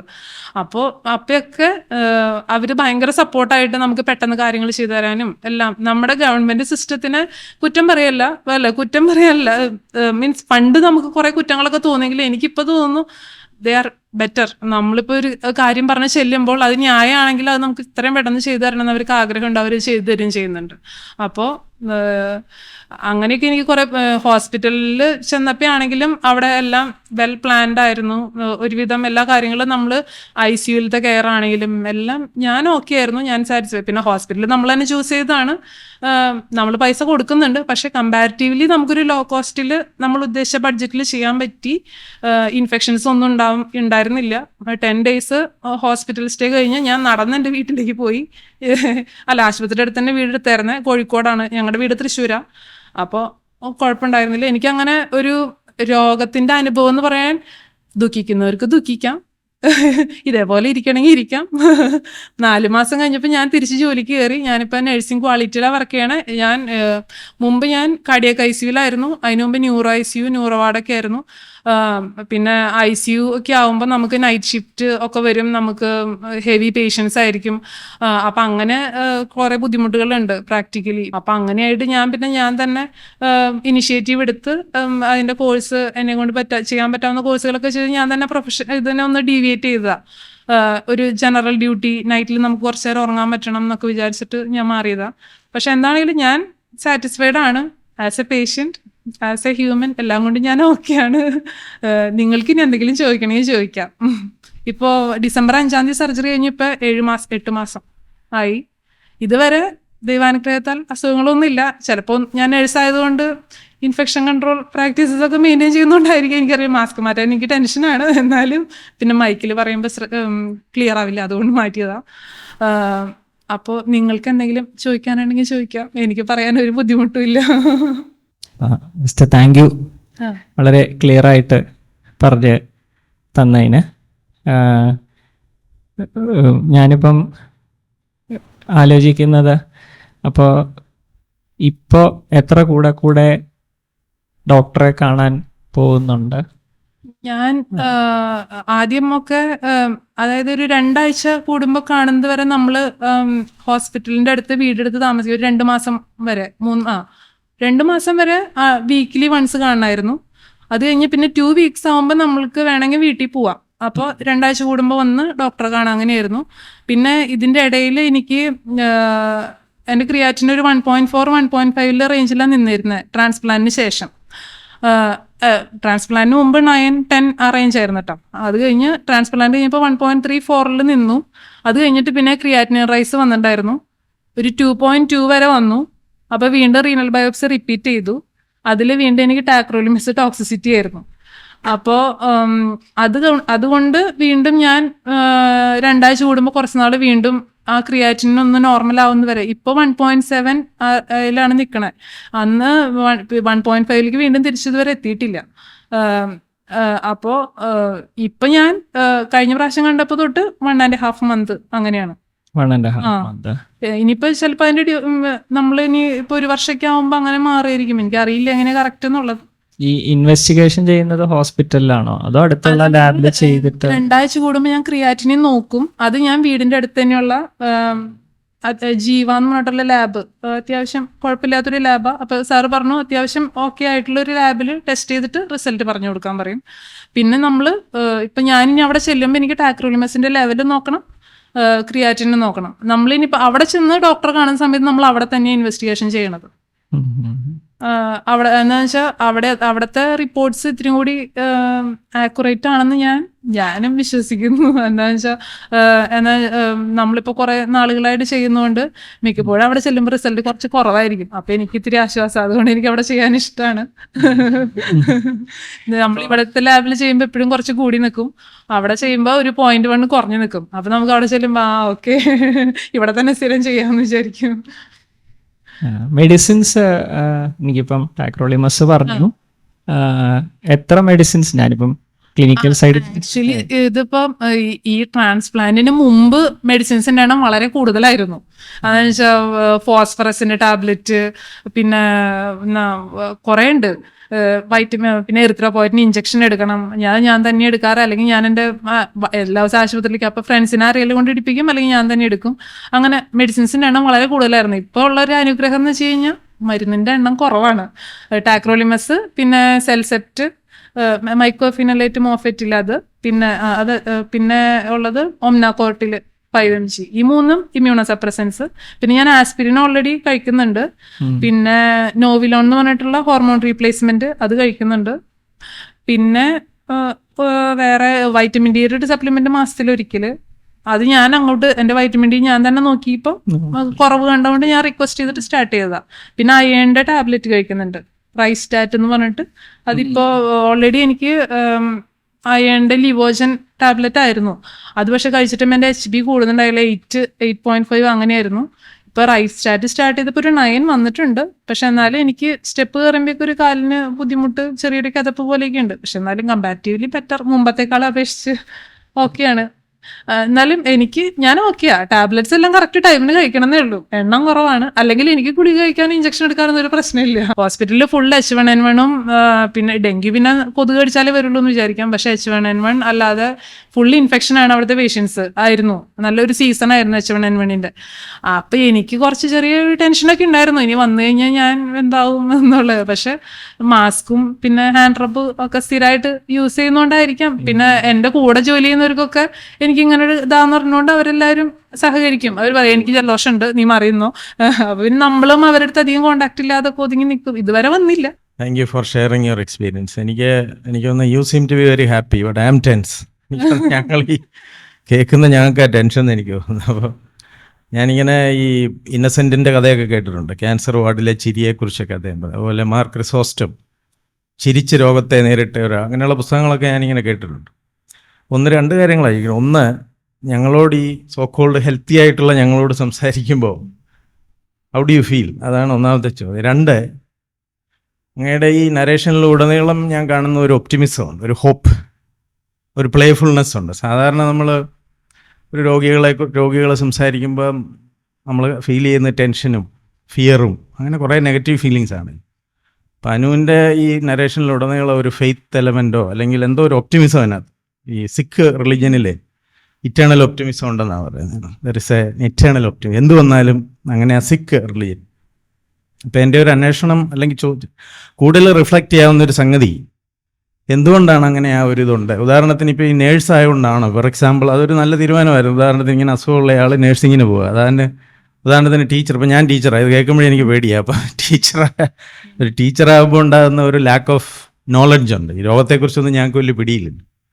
അപ്പം അങ്ങനെ എനിക്കറിയില്ല, ഇത് ചോദിക്കാൻ പറ്റുമെന്ന് എനിക്കറിയില്ല. എങ്കിൽ പോലും എനിക്ക് I just want to appreciate that you are doing this. Second, ഞാൻ പറഞ്ഞ പോലെ ആ ഒരു ഒപ്റ്റിമിസത്തിൻ്റെ സോഴ്സസ്, ഫൗണ്ടൻ ഇല്ലേ നമുക്ക് ഉള്ളിൽ എവിടെയെങ്കിലും, അതിനകത്ത് റിലിജൻ ഉണ്ടോ, ഗോഡ് ഉണ്ടോ, ഫെയ്ത്ത് ഉണ്ടോ, ഇങ്ങനെയൊക്കെയുള്ള ചില കാര്യങ്ങളെല്ലാം കൂടെ ഒന്ന് റിഫ്ലക്ട് ചെയ്യാൻ പറ്റിയാൽ it's no force. Thank you. എനിക്ക് പറയാം, എനിക്ക് കുഴപ്പമില്ല. ഞാൻ ചെറുപ്പത്തിൽ ഭയങ്കര ദൈവവിശ്വാസിയായിരുന്നു. ഞാൻ ക്രിസ്ത്യനാണ്. പിന്നെ ചെറുപ്പം തൊട്ടേ ബുക്ക് വായിക്കും, ലൈബ്രറി അല്ലാതെ കിട്ടുന്നത് എന്തും വായിക്കും, അങ്ങനത്തെ നേച്ചറാണ്. ഇപ്പോഴാണെങ്കിലും ഫോണിൽ ന്യൂസ് എപ്പോഴും വായിച്ചുകൊണ്ടിരിക്കും, അല്ലെങ്കിൽ എന്താണ് എനിക്ക് വായിക്കാൻ കിട്ടുന്നതെല്ലാം വായിക്കും, എനിക്കിഷ്ടമാണ്. ചെറുപ്പത്തിൽ ഭയങ്കര വിശ്വാസിയായിരുന്നു. ഞങ്ങളുടെ പള്ളിയുടെ ലൈബ്രറിയിലുള്ള വിശുദ്ധരുടെ ബുക്കെല്ലാം വായിച്ച് അതെല്ലാം ഫോളോ ചെയ്യാൻ ശ്രമിച്ചിരുന്നൊരു വ്യക്തിയാണ്. പിന്നെ എൻ്റെ വീട്ടിൽ എൻ്റെ അമ്മായി അപ്പച്ചൻ്റെ പെങ്ങള് ഭയങ്കര പ്രാർത്ഥനയാണ്. അപ്പം ഞങ്ങൾ വീട്ടിലും അങ്ങനെ അത് വിചാരിച്ചിട്ട് ഞാനൊരു വേറെ എനിക്ക് ഞങ്ങളുടെ വീടെന്ന് പറഞ്ഞു കഴിഞ്ഞാൽ ഒരു ഹിന്ദു മെജോറിറ്റി ഉള്ള സ്ഥലമാണ്. എൻ്റെ ഫ്രണ്ട്സ് എല്ലാം ഹിന്ദുസാണ്. എനിക്ക് ഭയങ്കര ഇഷ്ടമാണ് അവരുടെ കൂടെ അമ്പലത്തിൽ പോകാനും അങ്ങനെ അവരുടെ കൂടെ. പിന്നെ ഞാനൊരു ഹിന്ദു സ്റ്റൈലിലാണ് ഞാൻ ചെറുപ്പത്തിൽ മുഴുവൻ നടന്നേക്കണത്. രാവിലെ കുളിക്കുന്നു, കുരി തൊടുന്നു, അങ്ങനെ. എന്നെ കണ്ടു കഴിഞ്ഞാൽ ഒരു ക്രിസ്ത്യനാണെന്ന് ആർക്കും തോന്നില്ല, ഞാൻ ഹിന്ദു ആണെന്നാണ് അവർ വിചാരിച്ചിരുന്നത്. കാര്യം നമ്മൾ പള്ളിയിൽ പോകുന്നു, പ്രാർത്ഥിക്കുന്നു, അങ്ങനെ റുട്ടീൻസ്. ഇപ്പോഴും ഞാൻ പള്ളിയിലൊക്കെ പോവും, പ്രാർത്ഥിക്കും. പക്ഷെ ഒരു പരിധി വിട്ട് ഞാൻ ഒന്നിലും ഭയങ്കരമായിട്ട് ദൈവം എന്നെ രക്ഷിക്കും എന്നുള്ളൊരു പ്രതീക്ഷ എനിക്കില്ല, സത്യം പറയാം. അത് സർജറിക്ക് മുമ്പാണെങ്കിലും ഞാൻ ഒരിക്കലും പ്രാർത്ഥിച്ചിട്ടില്ല എനിക്ക് വേണ്ടി. ദൈവവിശ്വാസം നമ്മുടെ ചെറുപ്പം തൊട്ട് ഉള്ളിൻ്റെ ഉള്ളിലുള്ളത് കൊണ്ടാണോ എന്താണെന്നറിയില്ല, എനിക്ക് ഇങ്ങനെയൊക്കെ നേരിടാൻ പറ്റുന്നത് അതെനിക്കറിയില്ല. പക്ഷെ എനിക്ക് വേണ്ടി ഞാൻ പ്രാർത്ഥിച്ചിട്ട് ഒരു ശക്തി എനിക്ക് കിട്ടണം ഇത് നേരിടാൻ, അങ്ങനെ എന്നെ രക്ഷിക്കണം എന്ന് ഞാൻ ഒരിക്കലും ദൈവത്തിനോട് ഞാൻ പ്രാർത്ഥിക്കാറില്ല. പക്ഷെ എനിക്കിപ്പോൾ ഇത്രയും ഇപ്പോൾ എന്നെക്കാളും വലിയ അസുഖങ്ങളുള്ള, എഴുന്നേറ്റ് നടക്കാൻ പറ്റാത്ത, ഹാർട്ട് ട്രാൻസ്പ്ലാന്റ് കഴിഞ്ഞവർ, അങ്ങനത്തെ ഇഷ്ടംപോലെ ആൾക്കാർ ഇവിടെ ഉണ്ട്. എന്നെക്കാളും ബുദ്ധിമുട്ട് അനുഭവിക്കുന്ന ഇഷ്ടംപോലെ ആൾക്കാർ ഇവിടെ ഉണ്ട്. ആ ഒരു തിരിച്ചറിവ് എനിക്കുള്ളത് കൊണ്ട് ഞാൻ പറയാം. പക്ഷെ എന്നാലും ഞാൻ അത്ര ഭയങ്കര വലിയ പേഷ്യൻറ്റും അല്ല. എനിക്ക് നടക്കാൻ പറ്റുന്നുണ്ട്, എനിക്ക് സംസാരിക്കാൻ പറ്റുന്നുണ്ട്, എനിക്കൊരു വീക്ക്നെസ് ഇല്ല. എനിക്കൊരു കിഡ്നിയുടെ ഒരെണ്ണം കൂടിയിട്ടുണ്ട്. ഞാൻ അതിൻ്റെ കുറച്ച് റെസ്ട്രിക്ഷൻസ് കുറച്ച് ഫോളോ ചെയ്യുന്നു, അത്രേ ഉള്ളൂ. നമ്മളെക്കാളും ബുദ്ധിമുട്ട് അനുഭവിക്കുന്ന, പിന്നെ ഫിനാൻഷ്യലി ഞാൻ കമ്പാരിറ്റീവ്ലി ബെറ്ററാണ്. ഞാൻ ഭയങ്കര ഒരു റിച്ചായ പേഴ്സൺ അല്ല, പക്ഷെ എന്നാലും എന്നെ കൊണ്ട് മാനേജ് ചെയ്യാൻ പറ്റും. ഇതുവരെയുള്ള കോസ്റ്റ് കാര്യങ്ങളെല്ലാം എനിക്ക് ഓക്കെയാണ്. അപ്പം അതും പറ്റാത്ത എത്രയോ ആൾക്കാരുണ്ട്. അപ്പോൾ പിന്നെന്ന് വെച്ച് കഴിഞ്ഞാൽ നമ്മൾ ചെറുപ്പത്തിൽ ഭയങ്കര വിശ്വാസിയും കാര്യങ്ങളൊക്കെ ആയിരുന്നെങ്കിൽ ഇപ്പം എനിക്ക് അങ്ങനെ ഒരു ദൈവം എല്ലാത്തിലും നമ്മളെ പ്രാർത്ഥിച്ചാൽ നമ്മളെ രക്ഷിക്കുന്നുള്ളൊരു വിശ്വാസം എനിക്കില്ല. നല്ലൊരു മനുഷ്യനാവുക, നമ്മൾ പ്രസന്റിൽ ജീവിക്കുക എന്നൊക്കെയുള്ള ചിന്തകളാണ്. പിന്നെ ആസ് എ വുമൺ നിങ്ങൾക്ക് വേണ്ടി കുറച്ച് സമയം സ്പെൻഡ് ചെയ്യുക, ഹാപ്പി ആയിട്ടിരിക്കുക, നിങ്ങളുടെ ചെറിയ ചെറിയ സന്തോഷങ്ങളിൽ സന്തോഷം കണ്ടെത്തുക. ഇപ്പം എനിക്ക് സാലറി കിട്ടി കഴിഞ്ഞാൽ ഞാൻ എൻ്റെ വീട്ടിലെ ചിലവുകൾക്ക് തന്നെ മരുന്ന് വാങ്ങിക്കാനും, ഞാൻ മരുന്ന് വാങ്ങിക്കുന്നതിന് തൊട്ടപ്പുറത്തൊരു ബുക്ക് ഷോപ്പ് ഉണ്ട്. അപ്പം ഞാനൊരു 150 rupees ഞാനൊരു ബുക്ക് വാങ്ങിച്ചാൽ അതെനിക്ക് ഭയങ്കര സന്തോഷമാണ്. ഞാൻ 6000 രൂപയ്ക്ക് മരുന്ന് വാങ്ങിക്കുമ്പോൾ ഞാനൊരു 150 രൂപയ്ക്ക് ഇപ്പുറത്ത് ഞാനൊരു ബുക്ക് വാങ്ങിക്കും, അല്ലെങ്കിൽ എനിക്ക് ഇഷ്ടപ്പെട്ട ഒരു സാധനം ഞാൻ വാങ്ങിക്കും. അത് വലിയ വിലയുടെ ആയിരിക്കില്ല, പക്ഷെ എന്നാലും എന്നെ തന്നെ തൃപ്തിപ്പെടുത്താൻ ഞാൻ എന്തെങ്കിലും ഞാൻ ചെയ്യും. അതാണ് എനിക്ക്, ഞാനിപ്പോൾ ഒരു പള്ളിയിൽ നിന്ന് കുർബാന കൂടി പ്രാർത്ഥിക്കുന്നതിനേക്കാൾ എനിക്ക് സന്തോഷം കിട്ടുന്ന കാര്യങ്ങൾ അങ്ങനെ ഞാൻ എൻ്റെ ജീവിതത്തിന് കൂടുതൽ രോഗം വന്നതിന് ശേഷമാണ് ഞാനത് തിരിച്ചറിയാൻ തുടങ്ങിയത്, എൻജോയ് ചെയ്യാൻ തുടങ്ങിയത്. എൻ്റെ ലൈഫ് ഷോർട്ടാണെന്ന് ഞാൻ തിരിച്ചറിഞ്ഞ് ഞാൻ അതിലെ ഓരോ ചെറിയ കാര്യങ്ങൾ എൻജോയ് ചെയ്യാൻ തുടങ്ങിയതും ഇപ്പം ഈ സെഷന് വേണ്ടി ഞാനിങ്ങനെ വന്നത് തന്നെ എനിക്ക് കിട്ടിയൊരു അവസരം. അത് എല്ലാവർക്കും കിട്ടണമെന്നില്ല, അത് ഉപയോഗിക്കണം. അതിൽ സന്തോഷം കണ്ടെത്താൻ നോക്കുന്നു. കോട്ടയത്തേക്ക് ഞാൻ ആദ്യമായിട്ടാണ് യാത്ര ചെയ്യണത്. അപ്പോൾ അതൊരു യാത്ര, ഒരു ഹാപ്പി ആയിട്ടിരിക്കുക, അല്ല അങ്ങനെ എല്ലാ കാര്യത്തിലും ഒരു സന്തോഷം. എന്നെ രക്ഷപ്പെടുത്തണേ, എൻ്റെ രോഗം മാറ്റണേ എന്ന് പറഞ്ഞിട്ടുള്ള ഒരു പ്രാർത്ഥന ഇതുവരെ ഞാൻ നടത്തിയിട്ടില്ല. അതിന് നടത്താൻ ഞാൻ ഉദ്ദേശിച്ചിട്ടില്ല. ഞാൻ മരിക്കാനാണ് വിധിയെങ്കിൽ മരിക്കട്ടെ, അത്രേ ഉള്ളൂ. അല്ലാതെ എന്നെ രക്ഷിക്കണേന്ന് പ്രാർത്ഥിക്കണമെങ്കിൽ എനിക്കൊരു സെൽഫിഷ്നെസ് ഫീൽ ചെയ്യുക. എൻ്റെ കൂടെയുള്ളവരൊക്കെ രക്ഷിക്കണം, അവർക്കൊന്നും ഒരു കുഴപ്പവും വരരുത്, അതിന് ഞാൻ പ്രാർത്ഥിക്കാം. പക്ഷെ എനിക്ക് വേണ്ടി തന്നെ പ്രാർത്ഥിക്കാൻ എനിക്ക് ഭയങ്കര ഒരു ഹെസിറ്റേഷൻ ഉണ്ട്. പക്ഷെ ഞാൻ ഭയങ്കര ഒരു ദൈവവിശ്വാസിയല്ല കേട്ടോ. ഇപ്പൊ ഒരു ദിവസം ഞാൻ പള്ളിയിൽ പോയില്ലാന്ന് വെച്ചാൽ ദൈവം എന്നെ ഒന്നും ചെയ്യില്ല, ദൈവത്തിന് അറിയാം എനിക്കത് ബുദ്ധിമുട്ടാ, അല്ലെങ്കിൽ എൻ്റെ മടിയുണ്ടാ. എന്നാന്ന് വെച്ചാൽ ഒന്നും മനസ്സിലാക്കാൻ പറ്റാത്തൊരു ആളാണ് ദൈവം എന്ന് ഞാൻ വിചാരിക്കുന്നില്ല. ഉണ്ടെങ്കിൽ തന്നെ ഉണ്ടോ എന്ന് എനിക്ക് സംശയം ഉണ്ട് ഇടയ്ക്ക്. എന്താന്ന് വെച്ചാൽ എത്രയോ പ്രാർത്ഥിക്കുന്ന ആൾക്കാർ ഇപ്പൊ കണ്ടു കുറച്ച് കഴിയുമ്പോൾ മരിച്ചു പോകുന്നു. അപ്പം നമ്മൾക്ക് ഒരു ശക്തിക്ക് നമ്മളെ മരണത്തിൽ നിന്നോ അങ്ങനെയൊന്നും രക്ഷപ്പെടുത്താൻ, അങ്ങനെയാണെങ്കിൽ ഇവിടെ മരണമേ ഉണ്ടാവില്ലായിരുന്നു. അല്ലാതെ എൻ്റെ വിശ്വാസമാണ്. പക്ഷെ പിന്നെന്ന് വെച്ച് കഴിഞ്ഞാൽ ഒരു കവിതയുണ്ടല്ലോ, അനന്തമജ്ഞാതം അവർണ്ണനീയം ഈ ലോകഗോളം തിരിയുന്ന മാർഗം എന്ന് പറയും. ഞാനപ്പോൾ ചിലപ്പോൾ ഈ ഗാലക്സി, ആൻഡ്രോമഡ ഗാലക്സി എന്നൊക്കെ പറയുമ്പോൾ ഞാൻ ആലോചിക്കും അതിൻ്റെ ഉള്ളിലുള്ള എന്തൊരു സാധനം, എന്തൊരു നമ്മളൊക്കെ ഒന്നുമല്ല. അപ്പം നമ്മൾ ഇനിയിപ്പോൾ ദൈവം ഉണ്ടോ അറിയില്ല, നമുക്കൊന്നും ഉറപ്പില്ല, പ്രൂഫില്ല. ഉണ്ടെങ്കിൽ നന്നായിരിക്കട്ടെ, ഇല്ലെങ്കിൽ ഇല്ല. നമ്മൾ നമ്മുടെ ജീവിതം അങ്ങോട്ട് ജീവിക്കുക, നന്നായിട്ടിരിക്കുക, മറ്റുള്ളവരെ വിഷമിപ്പിക്കാതിരിക്കുക, നമ്മുടെ ജീവിതം എൻജോയ് ചെയ്യുക, അത്രേ ഉള്ളൂ. അല്ലാതെ പ്രാർത്ഥന കൊണ്ട് മാത്രം അങ്ങനെ ഒരു ഇത് എനിക്ക് കിട്ടുമെന്ന് എനിക്ക് തോന്നുന്നില്ല. ചോദ്യം കൂടെ, ഈ അമ്മമാര് നമ്മുടെ നാട്ടിലെ എപ്പോഴും നമ്മളെക്കുറിച്ച് ഭയങ്കര, ഇപ്പോഴും എനിക്കും ഭാഗ്യമുണ്ട്, അമ്മ എപ്പോഴും ജീവിച്ചിരിപ്പുണ്ട്. കൊച്ചു പനി വന്നാലും ടെൻഷൻ അടിക്കുന്ന പോലെ. അപ്പം അമ്മ എങ്ങനെയാണ് ഇതെടുക്കുന്നത് എന്നുള്ളതും. ഇടയ്ക്ക് അമ്മയുടെ ഒരു കാര്യം ഒന്ന് പറഞ്ഞല്ലോ, കുറച്ച് നാൾ അമ്മ വിഷമിക്കുന്നുണ്ട്. പക്ഷെ ചില സമയത്ത് അവര് വല്ലാതെ ഓവർ പ്രൊട്ടക്റ്റീവായി നമുക്ക് വേണ്ടി തീരുമാനങ്ങളെടുത്ത് ശ്വാസം മുട്ടിക്കുകയും ചെയ്യും. അപ്പൊ ഞാൻ ജസ്റ്റ് അതിനിങ്ങനെ അമ്മയാണ് ഇപ്പം എൻ്റെ ഡോണർ. എനിക്ക് ട്രാൻസ്പ്ലാന്റിന് അമ്മയാണ് എൻ്റെ ഡോണർ. സത്യം പറഞ്ഞാൽ അമ്മയ്ക്ക് തുടക്കത്തിലൊക്കെ അമ്മയ്ക്ക് അതൊരു വിഷമമുണ്ടായിരുന്നു, കല്യാണം അങ്ങനെ ഇങ്ങനെ. പിന്നെ നമ്മളാ സാഹചര്യമായിട്ട് നമ്മളാ ഞാൻ ഒരിക്കലും എൻ്റെ വിഷമങ്ങൾ മറ്റുള്ളവർ അധികം കാണിക്കാറില്ല. ഞാൻ എപ്പോഴും ബിസി ആയിട്ടിരിക്കുന്നു, ഞാൻ ജോലിക്ക് പോകുന്നു, അല്ലെങ്കിൽ ഞാൻ ഇങ്ങനത്തെ എന്തെങ്കിലും ആക്ടിവിറ്റീസിലൊക്കെ ഇൻവോൾവ് ആയിക്കൊണ്ടിരിക്കുന്നത് കൊണ്ട് ഞാനൊരു പേഷ്യൻ്റ് ആണെന്നുള്ള ചിന്ത എൻ്റെ കൂടെ ഉള്ളവർക്ക് പരമാവധി കൊടുക്കാതിരിക്കാൻ ഞാൻ നോക്കും. എത്ര വയ്യെങ്കിലും ഞാൻ എൻ്റെ കാര്യങ്ങളെല്ലാം ചെയ്ത് മാക്സിമം ഞാൻ ബിസി ആയിട്ട് ഇരിക്കാൻ നോക്കും. എന്താണെന്ന് വെച്ചാൽ ഞാൻ എവിടെയെങ്കിലും ഒന്ന് താഴ്ന്നു പോയി കഴിഞ്ഞാൽ, തളർന്നു കഴിഞ്ഞാൽ എൻ്റെ കൂടെ ഉള്ളവർ വിഷമിക്കുന്നുള്ളൊരു ചിന്തയാണ് എനിക്ക് എപ്പോഴും. അപ്പം അമ്മയുടെ കാര്യത്തിലാണെങ്കിൽ അങ്ങനെയാണ്. ഞാനെപ്പോഴും അമ്മയ്ക്ക് ഞാനൊരു പേഷ്യൻ്റ് ആണെന്നുള്ളൊരു എപ്പോഴും ട്രാൻസ്പ്ലാന്റ് കഴിഞ്ഞിരിക്കുമ്പോൾ ഞാൻ അമ്മയും കൂടി തന്നെയാണ് നിന്നിരുന്നത്. അപ്പോഴും ഞാനാണ് അമ്മ അത് ചെയ്യും, അമ്മ അങ്ങനെ ചെയ്യും, അമ്മ അങ്ങനെ ചെയ്യുന്ന പറഞ്ഞാൽ ഞാൻ അമ്മേനെ കറക്റ്റ് ചെയ്തുകൊണ്ടിരിക്കും. അപ്പം അത് കാരണം അമ്മയ്ക്കും ഓക്കെ, ഞാനൊരു പേഷ്യൻ്റ് ആണെന്നുള്ളൊരു ഫീല് കൊടുക്കാത്തിടത്തോളം അമ്മ ഓക്കെയാണ് ആ കാര്യത്തിൽ. അമ്മയ്ക്ക് ആ ടെൻഷനുണ്ട്. അമ്മയ്ക്ക് ഇനി നീ ഒറ്റയ്ക്ക് പോകുന്നു, നീ ഒറ്റയ്ക്ക് കോഴിക്കോട് യാത്ര, ഇപ്പം ഞാൻ ഒരു ദിവസം രാവിലെ പോയി വൈകുന്നേരം വരികയാണെങ്കിൽ ഞാൻ അമ്മേനെ വിളിക്കില്ല. എനിക്ക് ഈ ടാക്രോളിമസിൻ്റെ ലെവലിൽ നോക്കുകയാണെങ്കിൽ മാത്രം അമ്മേനെ കൊണ്ടുപോകുള്ളൂ. തലേദിവസം ഞാൻ പോയി സ്റ്റേ ചെയ്യുകയാണെങ്കിൽ മാത്രം. അപ്പോഴും അമ്മയ്ക്ക് ഭയങ്കര ടെൻഷനാണ്, നീ ഒറ്റയ്ക്ക് പോകുന്നു, ഇത്രയും ദൂരം, നീ ഇത്ര വലിയ സർജറി കഴിഞ്ഞിരിക്കുക, എന്നിട്ട് നീ ഒറ്റയ്ക്ക് പോവാണോ? അല്ല, അമ്മമാർക്ക് എപ്പോഴും അങ്ങനത്തെ കൺസിഡറേഷൻ, അങ്ങനത്തെ കുറച്ച് ടെൻഷൻസ് ഒക്കെ ഉണ്ട്. എന്നാലും പിന്നെ നമ്മുടെ ഈ ചെറിയ ചെറിയ പ്രശ്നങ്ങൾ നമ്മളധികം അവരുടെ അടുത്ത് ഹൈലൈറ്റ് ചെയ്യാതിരിക്കുന്നതുകൊണ്ട് അവർക്ക് അത്ര ടെൻഷൻ ഇല്ല എന്നാണ് ഞാൻ വിചാരിക്കുന്നത്. അപ്പോൾ ഞങ്ങൾ മെഡിക്കൽ ഫീൽഡിലുള്ള ആൾക്കാരല്ല, ഞങ്ങൾ കുറച്ച് പേര് ഇവിടെ ഗവേഷകരുണ്ട്. അത് തന്നെ ഈ സാഹിത്യ വിഷയങ്ങളിലും മറ്റുമൊക്കെ. ഇപ്പോൾ ഈ മെഡിസിനും ഹ്യൂമാനിറ്റീസും തമ്മിലുള്ളൊരു ഇൻ്റർ ഡിസിപ്ലിനറി സ്റ്റഡി നടക്കുന്നുണ്ട്, മെഡിക്കൽ ഹ്യൂമാനിറ്റീസ്. ഈ ഒരു ലേണിംഗ് പ്രോഗ്രാമിലൊരു ഭാഗമായിട്ട് അതുകൊണ്ട്. അപ്പോൾ ഞങ്ങൾ കുറച്ച് റിസർച്ച് സ്കോളേഴ്സ് ആ ഫീൽഡിൽ നിന്നുള്ളവരുണ്ട്. അപ്പോൾ ഞങ്ങളുടെ ഒരു റിസർച്ചിൻ്റെ ഒരു മെത്തഡോളജി എന്ന് പറയുന്നത് ഈ പേഷ്യൻ്റ് എക്സ്പീരിയൻസുകൾ, അതിനെ ബേസ് ചെയ്തിട്ടുള്ള ലിറ്ററേച്ചർ, അതിനെ ഉള്ള ടെക്സ്റ്റൽ അനാലിസിസ്, അതൊക്കെയാണ് ഞാൻ ചെയ്യുന്ന റിസർച്ചിൻ്റെ ഭാഗമായിട്ടുള്ളത്. കാരണം ഇംഗ്ലീഷ് ലിറ്ററേച്ചറാണ് എൻ്റെ പോസ്റ്റ് ഗ്രാജുവേഷനെല്ലാം അവിടെ നിന്ന്.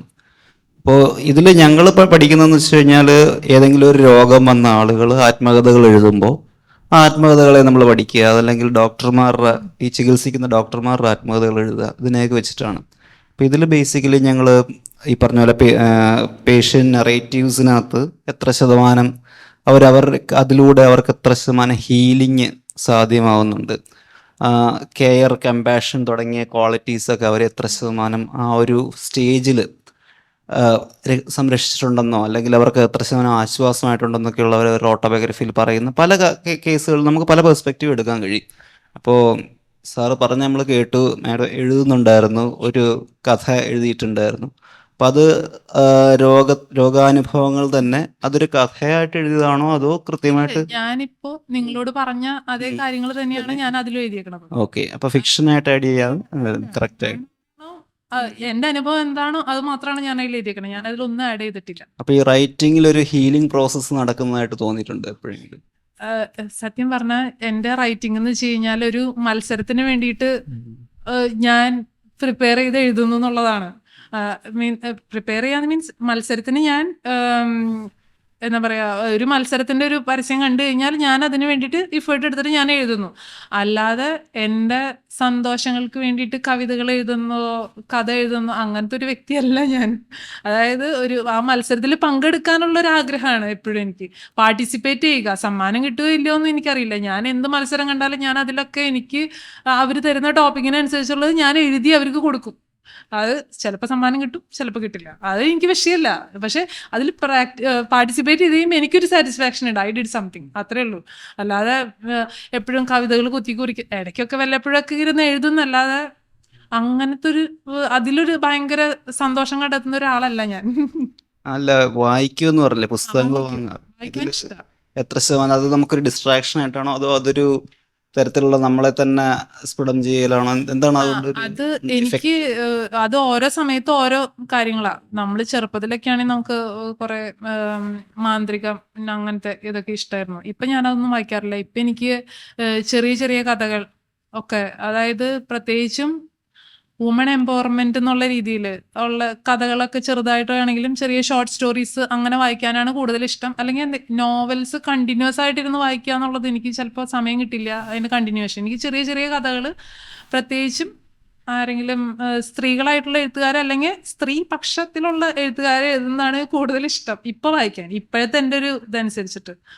അതെനിക്കൊരു സാറ്റിസ്ഫാക്ഷൻ ഉള്ള കാര്യമാണ്. ഞാൻ യാത്രയിലാണെങ്കിലും പറ്റുകയാണെങ്കിലും വായിക്കും, ഇഷ്ടമാണ്. രോഗാനുഭവങ്ങളുമായിട്ട് സംബന്ധിച്ച് രോഗാനുഭവങ്ങൾ ഇപ്പൊ സാർ ഇവിടെ പറഞ്ഞ ഇന്നസെന്റിന്റെ ക്യാൻസർ വാർഡിലെ ചിരി അങ്ങനത്തെ ബുക്കുകളൊക്കെ ഞാൻ വായിച്ചിട്ടുണ്ട്. എനിക്ക് എപ്പോഴും സന്തോഷമായിട്ട് തന്നെ രോഗത്തിനെ നേരിടണം എന്ന് തന്നെയാണ് ആഗ്രഹം. അപ്പൊ അതിന് മോട്ടിവേറ്റിംഗ് ആയിട്ട്, പക്ഷെ ഒരുപാട് മോട്ടിവേഷൻ നമ്മൾ വായിച്ചത് കൊണ്ടൊന്നും നമുക്ക് ജീവിതത്തിൽ അത് പ്രാവർത്തികമാക്കാൻ പറ്റണമെന്നില്ല എന്ന് എനിക്ക് തോന്നുന്നു. അപ്പൊ എനിക്ക് ചെറിയൊരു സ്റ്റോറി ആണെങ്കിലും അതിലൊരു ചെറിയൊരു മോട്ടിവേഷൻ കിട്ടുകയാണെങ്കിൽ ഓക്കെ. പക്ഷെ അത് വിചാരിച്ചിട്ട് മോട്ടിവേഷൻ തരുന്ന എല്ലാ ബുക്കുകളും ഞാൻ തേടി പിടിച്ച് വായിച്ചിട്ടുമില്ല. ഈ ഇന്നസെന്റിന്റെ ലൈഫ് എനിക്ക് ഇഷ്ടമുള്ള എന്താണെന്ന് വെച്ചാൽ ആളുടെ ആ ഒരു ദൈവഭക്തിയോടുള്ള ആറ്റിറ്റ്യൂഡ് ആണെങ്കിലും അതും എനിക്ക് ഇഷ്ടമാണ്.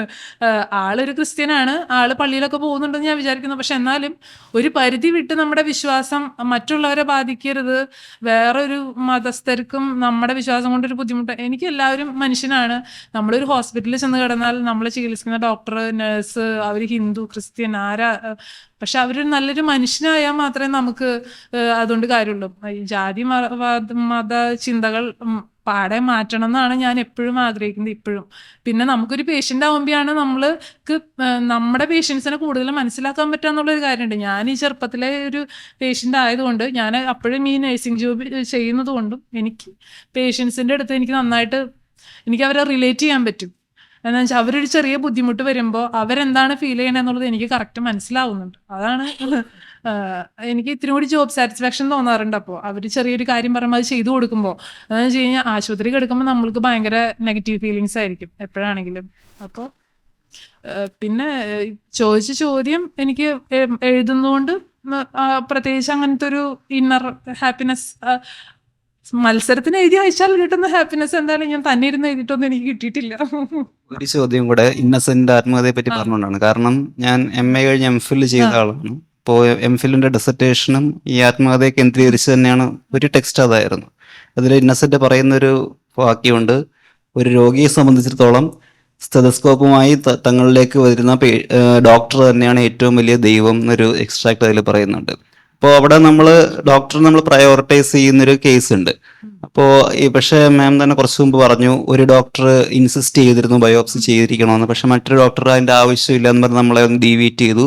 പക്ഷെ പിന്നീട് ഡോക്ടറിന്റെ അത് കാരണം കൊണ്ട് 6 വർഷം നമ്മൾ ചെയ്യാതിരുന്നതിൻ്റെ ഒരു കേസ് പറയുന്നു. അപ്പോൾ ഞാൻ ചോദിക്കുന്ന പറഞ്ഞാൽ, ഇവരൊരു നേഴ്സായിട്ട് പോലും നമുക്കൊരു ഫ്രീ ആയിട്ടൊരു ഡിസിഷൻ അവിടെ നമ്മുടെ യുക്തിക്ക് ചേർത്ത് ഡിസിഷൻ ആയിട്ട് പോലും എടുക്കാൻ പറ്റാതിരിക്കാൻ ഡോക്ടറുടെ ഡൊമിനേഷൻ അവിടെ ഫീൽ ചെയ്തിട്ടുണ്ട്. അത് എന്ന് വെച്ച് കഴിഞ്ഞാൽ എനിക്ക് എപ്പോഴും പേഴ്സണലി ഫീൽ ചെയ്യുന്നത്, ഇപ്പൊ ഇത്ര നാളത്തെ ഒരു അനുഭവത്തിൽ നമ്മൾ ഡോക്ടറെ കാണാൻ നമ്മൾ ചൂസ് ചെയ്യുമ്പോൾ ആ ഡോക്ടർ ഭയങ്കര വലിയൊരു എക്സ്പേർട്ട് അല്ലെങ്കിലും അറ്റ്ലീസ്റ്റ് നമ്മളായിട്ട് നന്നായിട്ട് കമ്മ്യൂണിക്കേറ്റ് ചെയ്യാൻ പറ്റുന്ന ഒരു ഡോക്ടറെ ചൂസ് ചെയ്യാന്നുള്ളതാണ്. ആ ഡോക്ടർ ഭയങ്കര ബുദ്ധിമാനും മരുന്ന് എഴുതി കറക്റ്റ് നമുക്ക് ഇത്തിരി ട്രീറ്റ്മെന്റിൽ ഇത്തിരി അസുഖത്തിരി കുറവാണെങ്കിൽ നമ്മളടുത്ത് നന്നായിട്ട് സംസാരിച്ചാൽ തന്നെ നമ്മുടെ പകുതി അസുഖം മാറും. നമ്മളായിട്ട് നന്നായിട്ടൊന്ന് കമ്മ്യൂണിക്കേറ്റ് ചെയ്താൽ നമ്മുടെ അസുഖം മാറും. അല്ലെങ്കിൽ ഇന്നതാണ് നിന്റെ പ്രശ്നം, ഇന്ന മരുന്നുകൾ കഴിച്ച് ഇങ്ങനെ. പക്ഷെ അത് വെച്ചിട്ട് തീരെ മോശം ഒരാൾ കാണാൻ കഴിവില്ലാത്ത ഒരാളല്ല. ഞാൻ പറയാം, അത് ഭയങ്കര എക്സ്പേർട്ടാണ്, പക്ഷെ ആള് പെരുമാറ്റം ഭയങ്കര മോശമാണെന്നുണ്ടെങ്കിൽ പരമാവധി അവിടെ പോവാതിരിക്കാൻ തന്നെയാണ് ഞാൻ നോക്കുള്ളൂ, എൻ്റെ ഒരു എക്സ്പീരിയൻസ് വെച്ചിട്ട്. ഇപ്പം ഞാൻ ട്രാൻസ്പ്ലാന്റ് കഴിഞ്ഞിട്ട് കാണുന്ന ഡോക്ടറാണെങ്കിലും എന്നോട് നന്നായിട്ട് തന്നെ പെരുമാറണം. അവർക്ക് നമ്മുടെ ഹിസ്റ്ററീസ് ഫുള്ളറിയാം, കാര്യങ്ങളറിയാം. നമ്മളുടെ അടുത്ത് എപ്പോഴും നമുക്ക് രണ്ടാമത് റിപ്പീറ്റ് ബയോപ്സി ചെയ്യാൻ നമ്മൾ പറഞ്ഞപ്പോൾ സാറിനത് ഭയങ്കര ഫീൽ ചെയ്തു, വിഷമായി എന്നുള്ളത് സാറിൻ്റെ മുഖത്ത് നോക്കിയാൽ നമുക്കറിയാം. അപ്പൊ നമുക്ക് അവരുടെ മുഖത്തുള്ളത് ആ വിഷമം അവരുടെ ഒരു ആത്മാർത്ഥമായിട്ട് നമുക്ക് ഫീൽ ചെയ്യുന്നത്. അപ്പൊ തന്നെ നമുക്കൊരു ഡോക്ടറിനെ കുറിച്ച് ചിന്തയുണ്ടല്ലോ അതൊരു വലിയ സന്തോഷമാണ്. അപ്പൊ നമ്മൾ ഡോക്ടേഴ്സിനെ ചൂസ് ചെയ്യുമ്പോൾ പ്രീവിയസ് ആയിട്ട് കണ്ട ആൾക്കാരുടെ എക്സ്പീരിയൻസ് എല്ലാം ചോദിച്ച് നമുക്ക് ഓക്കെ ആയിട്ടുള്ള ഒരു ഡോക്ടറെ കാണുക എന്നുള്ളത് തന്നെയാണ് എപ്പോഴും നല്ലതായിട്ട് തോന്നുന്നത്. മുമ്പ് ഈ പറഞ്ഞ ഡോക്ടറെ എനിക്ക് മുമ്പ് അറിയണത് തന്നെയാണ്. ആള് പെരുമാറാൻ വളരെ നല്ലതാണ്. പക്ഷെ ആള് പറയണത് റിസർച്ചിൽ ആള് പഠിച്ച ആളുടെ ഇതില് ഐഡിയോളജിയിൽ ഈ മരുന്നിന് പ്രശ്നങ്ങളൊന്നുമില്ല, ഇത് കഴിക്കാം, അങ്ങനെയാണ്. അത് ഇനി ആളുടെ അറിവ് കുറവാണ്, പക്ഷെ ആളൊരു പ്രൊഫസറാണ്. പക്ഷെ നമുക്കപ്പോൾ ആളങ്ങനെ പറയുമ്പോൾ നമുക്ക് ഒരിക്കലും ആളുടെ അടുത്ത് ഇല്ല സാർ എനിക്ക് ബയോപ്സി ചെയ്യണം എന്ന് പറയാൻ പറ്റില്ലല്ലോ. ഹായ് മാം, ഞാൻ റഹീമ. ഞാൻ NIT ട്രിച്ചിയിൽ റിസർച്ച് സ്കോളറാണ്. എൻ്റെ ഏരിയയും ഹെൽത്ത് ഹ്യൂമാനിറ്റീസ് ആണ്. ഇപ്പം മാമിൻ്റെ ചിരി കാണുമ്പോൾ എനിക്ക് ഒത്തിരി ഊർജം കിട്ടുന്നുണ്ട്. അല്ലെങ്കിൽ to live in the moment എന്ന് പറയുന്നതിൻ്റെ ആവശ്യകത അല്ലെങ്കിൽ അതിൻ്റെ ഒരു സൗന്ദര്യം കുറച്ചുകൂടെ എനിക്ക് മനസ്സിലാവുന്നുണ്ട്. ഞാൻ ഒത്തിരി കാര്യങ്ങളിൽ ഞാൻ ടേക്കൺ ഫോർ ഗ്രാൻഡഡ് ആണ്. അപ്പോൾ ഈ to live in the moment എന്ന് പറഞ്ഞതിന് ഞാൻ ഹൃദയത്തിലേറ്റുന്നു. അപ്പോൾ അതോടുകൂടി എനിക്ക് ചോദിക്കാനുള്ളത്, മാമിൻ്റെ ഡെഫിനിഷൻ ഓഫ് വെൽനെസ് എന്താണ്? ഓരോരുത്തർക്കും വെൽനെസ്സിൻ്റെ ഡെഫിനിഷൻ വ്യത്യാസമായിരിക്കും. അപ്പം സൗഖ്യത്തിൻ്റെ അല്ലെങ്കിൽ ആരോഗ്യത്തെ മാം എങ്ങനെ നിർവചിക്കുന്നു എന്ന് അറിഞ്ഞാൽ കൊള്ളാമെന്നുണ്ട്. ജീവിതത്തെക്കുറിച്ചുള്ള കാഴ്ചപ്പാട്, ആരോഗ്യത്തെക്കുറിച്ചുള്ള മാമിൻ്റെ കാഴ്ചപ്പാട് എന്താണെന്ന് അറിഞ്ഞാൽ കൊള്ളാമെന്നുണ്ട്. അതുപോലെ അത് ആ ഒരു ഡെഫിനിഷൻ മറ്റുള്ളവരിലോട്ട് പകരണമെന്നും അത് മറ്റുള്ളവർക്ക് പ്രചോദനമാവണമെന്നും ചിന്തിക്കുകയോ അല്ലെങ്കിൽ അത് മറ്റുള്ളവരിലേക്ക് എത്തിക്കണം എന്ന് എപ്പോഴെങ്കിലും ചിന്തിക്കുകയോ ചെയ്തിട്ടുണ്ടോ എന്നറിഞ്ഞാൽ കൊള്ളാമെന്നുണ്ട്. എൻ്റെ ലൈഫ് കണ്ട് മറ്റുള്ളവർ മോട്ടിവേറ്റഡ് ആവണമെന്ന് ചിന്തിക്കാൻ മാത്രമുള്ള ഒരു വ്യക്തിയല്ല ഞാൻ എന്ന് ഞാൻ വിചാരിക്കുന്നു. നിങ്ങൾക്ക് എന്തെങ്കിലും നല്ലത് തോന്നുന്നുണ്ടെങ്കിൽ ഓക്കെ, പക്ഷെ അത് വിചാരിച്ചിട്ട് എനിക്കൊരിക്കലും ഞാൻ ഭയങ്കര ഒരു ആളാണ് എന്ന് എനിക്കിതുവരെ തോന്നിയിട്ടില്ല. അതാണ് അതിൽ ഒന്നാമത്തെ കാര്യം. എന്നെക്കാളും ബുദ്ധിമുട്ടുള്ള വേറെ പേഷ്യൻ്റ് ഉണ്ടായിരിക്കും. അപ്പം ഞാൻ എപ്പോഴും ആലോചിക്കുന്നത്, ഇത് ആരോഗ്യം എന്ന് പറയുന്നത് ഓരോരുത്തരുടെ പേഴ്സണൽ കൺസെപ്റ്റാണ്. ഇപ്പോൾ എൻ്റെ അപ്പുറത്തെ വീട്ടിലെ ചേട്ടന് ക്യാൻസറാണ്. ഞാൻ നോർമലായിട്ടുള്ള ഒരാളാണെന്ന് വിചാരിക്കുക. അപ്പുറത്തെ വീട്ടിലെ ചേട്ടന് ക്യാൻസറാണ്, ആൾക്ക് ഭയങ്കര പെയിനാണ്. പക്ഷെ എനിക്കിന്നൊരു പനി വന്നു കഴിഞ്ഞാൽ എൻ്റെ പ്രശ്നം എൻ്റെ പനിയാണ്. ആൾക്ക് ക്യാൻസർ വന്നു ഇല്ലയോ എന്നുള്ളത് എൻ്റെ പ്രശ്നമല്ല, എൻ്റെ പനി തന്നെയാണ് എനിക്ക് വലുത്. അത് ഓരോരുത്തരുടെ പെർസ്പെക്റ്റീവ് അനുസരിച്ചിട്ട് മാറിക്കൊണ്ടിരിക്കും ആരോഗ്യം എന്താണെന്നുള്ളത്. എനിക്കിപ്പോൾ എന്നെ സംബന്ധിച്ച് ഞാൻ ഓക്കെയാണ്. പക്ഷെ എൻ്റെ കൂടെയുള്ള ആൾക്ക് ചിലപ്പോൾ ആൾക്ക് ചെറിയൊരു കാലുവേദന വന്നാൽ ആൾക്കത് ചിലപ്പോൾ ഓക്കെ ആവണമെന്നില്ല. ആള് ഫീൽ ചെയ്യുന്നത് ഹെൽത്തി അല്ല എന്നുള്ള ഫീലിങ്സ് ആയിരിക്കും. അത് ആൾക്കാർ ചിന്തിക്കുന്നതിനനുസരിച്ചിട്ടിരിക്കും. ഇപ്പം ക്യാൻസർ വന്ന ഒരാൾക്കും ചിലപ്പോൾ ആൾ വെരി ഹാപ്പി ആയിട്ട് ഓടിച്ചാടി നടക്കുന്നുണ്ടാവും. അപ്പുറത്ത് പനിയോ അല്ലെങ്കിൽ വേറെ കാലുവേദന വന്നു, കയ്യോ എനിക്ക് വയ്യാന്ന് പറഞ്ഞു. അത് നമ്മുടെ മനസ്സ് പോലെ ഇരിക്കും നമ്മുടെ ആരോഗ്യത്തിനെ കുറിച്ചുള്ള കാഴ്ചപ്പാട്. പിന്നെ എനിക്ക് വെൽനെസ് എന്ന് പറയണത്, ഞാൻ പറഞ്ഞല്ലോ, ഞാൻ എന്നും ജോലിക്ക് പോകുന്നു വരുന്നു. അങ്ങനെ എനിക്ക് ഏറ്റവും എൻ്റെ മുറിയിൽ പീസ്ഫുള്ളായിട്ട് കിടന്നുറങ്ങാൻ പറ്റുന്നതാണ് എൻ്റെ വെൽനെസ് എന്ന് പറയുന്നത്. അല്ലെങ്കിൽ എൻ്റെ ഫോണിൽ കുറച്ചു നേരം നോക്കുക, ഏതെങ്കിലും എനിക്ക് ഇഷ്ടപ്പെട്ട ബുക്ക് ഒരു വായിക്കുക, വേറെ ആരും ശല്യപ്പെടുത്താതെ ഭക്ഷണമൊക്കെ കഴിക്കുക, കിടന്നുറങ്ങുക. അതാണ് എനിക്ക് ഏറ്റവും വെൽനെസ്, ഏറ്റവും ഹാപ്പി ആയിട്ട് ഞാൻ ചെയ്യുന്ന ഒരു കാര്യം. അതാണ് ഞാൻ ജീവിതത്തിൽ പ്രതീക്ഷിക്കുന്ന ഒരു കാര്യം. അല്ലാതെ വേറെ ഒരുപാട് സ്വപ്നങ്ങളൊന്നുമില്ല എനിക്ക്. എൻ്റെ മുറിയിൽ എൻ്റെ ടോയ്ലറ്റ്, എൻ്റെ മുറി, എൻ്റെ പുതപ്പ്, എൻ്റെ കിടക്ക, അതാണ് എൻ്റെ ഏറ്റവും വലിയ കംഫർട്ട് സോൺ. അത് എപ്പോഴും ഞാൻ ചിന്തിക്കാറുണ്ട്. ഒരു കാര്യം കൂടെ ചോദിച്ചോട്ടെ, ഇത്രയും സാധാരണ രോഗികൾ അവരുടെ രോഗത്തെക്കുറിച്ച് ഇങ്ങനെ കഥ പോലെ പറയില്ല. പലപ്പോഴും ദർശ ബ്ലോക്ക് പല കാരണങ്ങൾക്കാണ്. അപ്പോൾ അനുവിൻ്റെ ഒരു അനുഗ്രഹം ഇതിങ്ങനെ ഒരു പൊതു രംഗത്ത് പറയാൻ പറ്റുന്നു എന്നുള്ളതൊരു വലിയ കാര്യമാണ്. അപ്പം അങ്ങനെയാണെങ്കിൽ എന്തുകൊണ്ടൊരു ആത്മകഥ എഴുതിക്കൂടാ നമ്മുടെ ഈ രോഗത്തെക്കുറിച്ച്? ഇപ്പോൾ ഈ you are A patient from 12 years എന്നൊക്കെ പറയുന്നു. ആ ഒരു ലൈഫിൻ്റെ ഒരു കഥ ആയിട്ട് ഇത് ചെറിയ ചെറിയ ചാപ്റ്ററുകളായിട്ട് എഴുതിക്കൂടെ എന്ന് എൻ്റെ ഒരു സജഷൻ ഞാൻ പറയുന്നു. ആലോചിക്കും.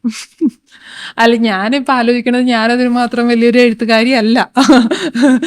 ഞാൻ പറഞ്ഞല്ലോ, ഞാൻ മത്സരങ്ങൾക്ക് വേണ്ടി എഴുതുന്നൊരു എഴുത്തുകാരിയാണ്. അത് ചിലപ്പോൾ സമ്മാനം കിട്ടും, ചിലപ്പോൾ കിട്ടില്ല. അത് അപ്പം എനിക്ക് എന്നെ തന്നെ എഴുത്തുകാരി അല്ലെങ്കിൽ അങ്ങനത്തെ ഒരു രീതിയിൽ എനിക്ക് എന്നെ തന്നെ പ്ലേസ് ചെയ്യാൻ ഭയങ്കര ബുദ്ധിമുട്ടാണ്. എന്താണെന്ന് വെച്ചാൽ മറ്റുള്ളവരൊക്കെ എഴുതുന്ന കാണുമ്പോൾ നമ്മൾ എവിടെ നിൽക്കുന്നു എന്നുള്ളത് നമ്മുടെ സ്വയം നമുക്കുള്ളൊരു തിരിച്ചറിവ്. അതാണ്. വേണമെങ്കിൽ എഴുതാം, കുഴപ്പമില്ല. പക്ഷെ ഞാൻ അത്ര കോൺഫിഡൻ്റ് അല്ല. അത് സിസ്റ്റർ സാറ് പറഞ്ഞതൊന്നുകൂടെ പറയുക. ഇപ്പം നമുക്ക് എല്ലാവർക്കും ഇന്നിവിടെ ഉള്ളവർക്കൊക്കെ ഭയങ്കര ഒരു പ്രിവിലേജാ അനുവിൻ്റെ എക്സാമ്പിള് ആയിട്ട് നമുക്കിങ്ങനെ പഠിക്കാനായിട്ടേ. അപ്പം ആ അനുഭവങ്ങൾ റിയലായിട്ടുള്ളത് അങ്ങനെ തന്നെ പറഞ്ഞു തരുമ്പോൾ നമുക്കത് ഭയങ്കര ഒരു പ്രിവിലേജാണ്. എപ്പോഴും ആളുടെ എക്സ്പീരിയൻസസ് നമുക്ക് ഷെയർ ചെയ്യാൻ ചൂസ് ചെയ്യുന്നത് ഭയങ്കര നല്ലൊരു പ്രിവിലേജ്. ആഷ്ല റാണി എന്നെപ്പോഴും കേട്ടിട്ടുണ്ടോയെന്നറിയില്ല. ട്രെയിനിൽ നിന്ന് വീണ് കഴുത്തിന് താഴത്തേക്ക് പാരലൈസ്ഡ് ആണ്. ഇപ്പം പിന്നെ ഇപ്പോൾ 2 ജോലി ചെയ്യുന്നു. വീൽ ചെയറിൽ ലോകം മുഴുവൻ പോയിട്ടുണ്ട്. തിരുവനന്തപുരത്ത് പാലിയേറ്റീവ് മെഡിസിനിൽ ഉള്ള ഒരു കുട്ടിയാണ് ആഷ്ല. നല്ല സുഹൃത്താണ്. അപ്പോൾ ആഷ്ല പക്ഷെ ഇതുപോലെ കൊച്ചു സ്നിപ്പറ്റ്സ് ആയിട്ടാണ് ആഷ്ലയുടെ അനുഭവങ്ങൾ പറഞ്ഞു തന്നിട്ടുള്ളത്. പക്ഷെ അത് ഭയങ്കര പ്രിവിലേജ് ആയിട്ടാണ് എനിക്ക് തോന്നിയിരിക്കുന്നത്. അതുകൊണ്ട് എനിക്ക് തോന്നുന്നു സാറ് പറഞ്ഞതിലൊരു ഇതുണ്ട്. ഇറ്റ് ഇസ് നോട്ട് അബൌട്ട് നമ്മുടെ എനിക്ക് തോന്നുന്നു ജീവിതത്തിലെ ഭയങ്കര സംഭവങ്ങളല്ല ശരിക്കും ജീവിതം എന്ന് പറയുന്ന ഈ കൊച്ചു കൊച്ചു ഇതായിട്ട് എനിക്ക് എൻ്റെ പേഴ്സണൽ ഒരു ഇതാണ്. അപ്പോൾ ആ തിങ്ക് ഇൻ ദി മൊമെന്റ്. ഇപ്പം എൻ്റെ ഒരു സ്റ്റുഡൻറ്റ് ഭയങ്കര ഡിഫിക്കൽട്ട് സർക്കംസ്റ്റാൻസിൽ നിന്നുള്ള കുട്ടിയാണ്. അയാള് UG പഠിക്കുന്ന സമയത്ത് ട്യൂഷൻ പഠിപ്പിച്ചിട്ടാ സൈക്കിള് വാങ്ങിയിട്ട് പഴയൊരു 3rd ഹാൻഡ് സൈക്കിള് വാങ്ങി ട്യൂഷൻ പഠിപ്പിച്ചാണ് ചെലവ്. ഗവൺമെൻറ് ഹോമിയോ കോളേജിലെ സ്റ്റുഡൻ്റ് ആയിരുന്നു. പിന്നെ ട്യൂഷൻ പഠിപ്പിച്ച് അങ്ങനെ അതിൻ്റെ ഇടയ്ക്ക് ഒരു ഇറങ്ങി വന്നപ്പം സൈക്കിളിൻ്റെ ഇത് പോയി ഒരു വലിയ മതിലിൻ്റെ മുകളിൽ കൂടെ വീണ് ഒരു കണ്ണ് പോകുന്ന വരെ വിചാരിച്ചു. ഒരു സൈഡിൽ ഇപ്പോഴും സൈഗോമ ഫ്രാക്ചർ ഹീലായിട്ടില്ല. പക്ഷെ 5-6 കൊല്ലം മുമ്പ് അദ്ദേഹം ആ സുഹൃത്ത് ഈ ഒരു വാക്ക് പറഞ്ഞു. ഭയങ്കര റിലീജിയസ് മുസ്ലിം ആയിരുന്നു, ഇപ്പോഴും റിലീജിയസ് ആണ്, ഭയങ്കര റിലീജിയസ് ആയിരുന്നു. ആ ആശുപത്രി കിടന്നപ്പോഴാണ് എൻ്റെ ഉമ്മ എനിക്ക് ജീവൻ തന്നു, പക്ഷെ എനിക്ക് രണ്ടാമത്തെ ജീവൻ തന്നത് ആ നഴ്സുമാരും ഡോക്ടർമാരും ഒക്കെയാണ്. അതിനുശേഷം എനിക്ക് മതത്തിനെ കുറിച്ച് കുറച്ചും കൂടെ ഒരു വിചാരം വന്നിട്ടുണ്ട്. എന്നിട്ട് കഥകൾ കുറേ ഷെയർ ചെയ്തിട്ടുണ്ട്. I always think it's A privilege. ഈ എത്ര നാൾ നമ്മൾ ജീവിച്ചിരിക്കുന്നു എന്നുള്ള എൻ്റെ പേഴ്സണൽ ഒപ്പീനിയൻ ഞാൻ ഇവിടെ പറഞ്ഞു. പക്ഷെ ഐ തിങ്ക് സാറ് പറയുന്ന പോലെ അത് നല്ല രീതിയിൽ എഴുതിയാൽ I think it will be very very nice. നമസ്കാരം. അനുവർഗീസിനെ കുറിച്ച് ജോസഫ് സാറ് എഴുതണമെന്ന് പറഞ്ഞപ്പോഴും സാറ് ഒരു പ്രൊഫസറാണ് ഇംഗ്ലീഷിലെ. അപ്പം അനു പറയുന്നതിൽ എന്തോ ഒരു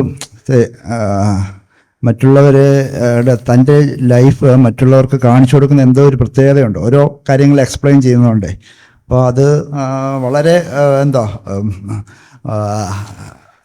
ആ ഒരു കാര്യത്തെ വളരെ നമുക്ക് മനസ്സിലാകുന്ന രീതിയിൽ എന്ന് പറയാൻ നമുക്കതിനോടൊരു ഒരു എന്താണ് നടക്കുന്നത് വളരെ ക്ലിയറായിട്ട് മനസ്സിലാകുന്ന ഒരു ഇതാണ്. അത് എഴുത്തുകാരുടെ അല്ലെ എഴുത്തിൻ്റെ ഏറ്റവും വലിയ ഒരു അതാണ്.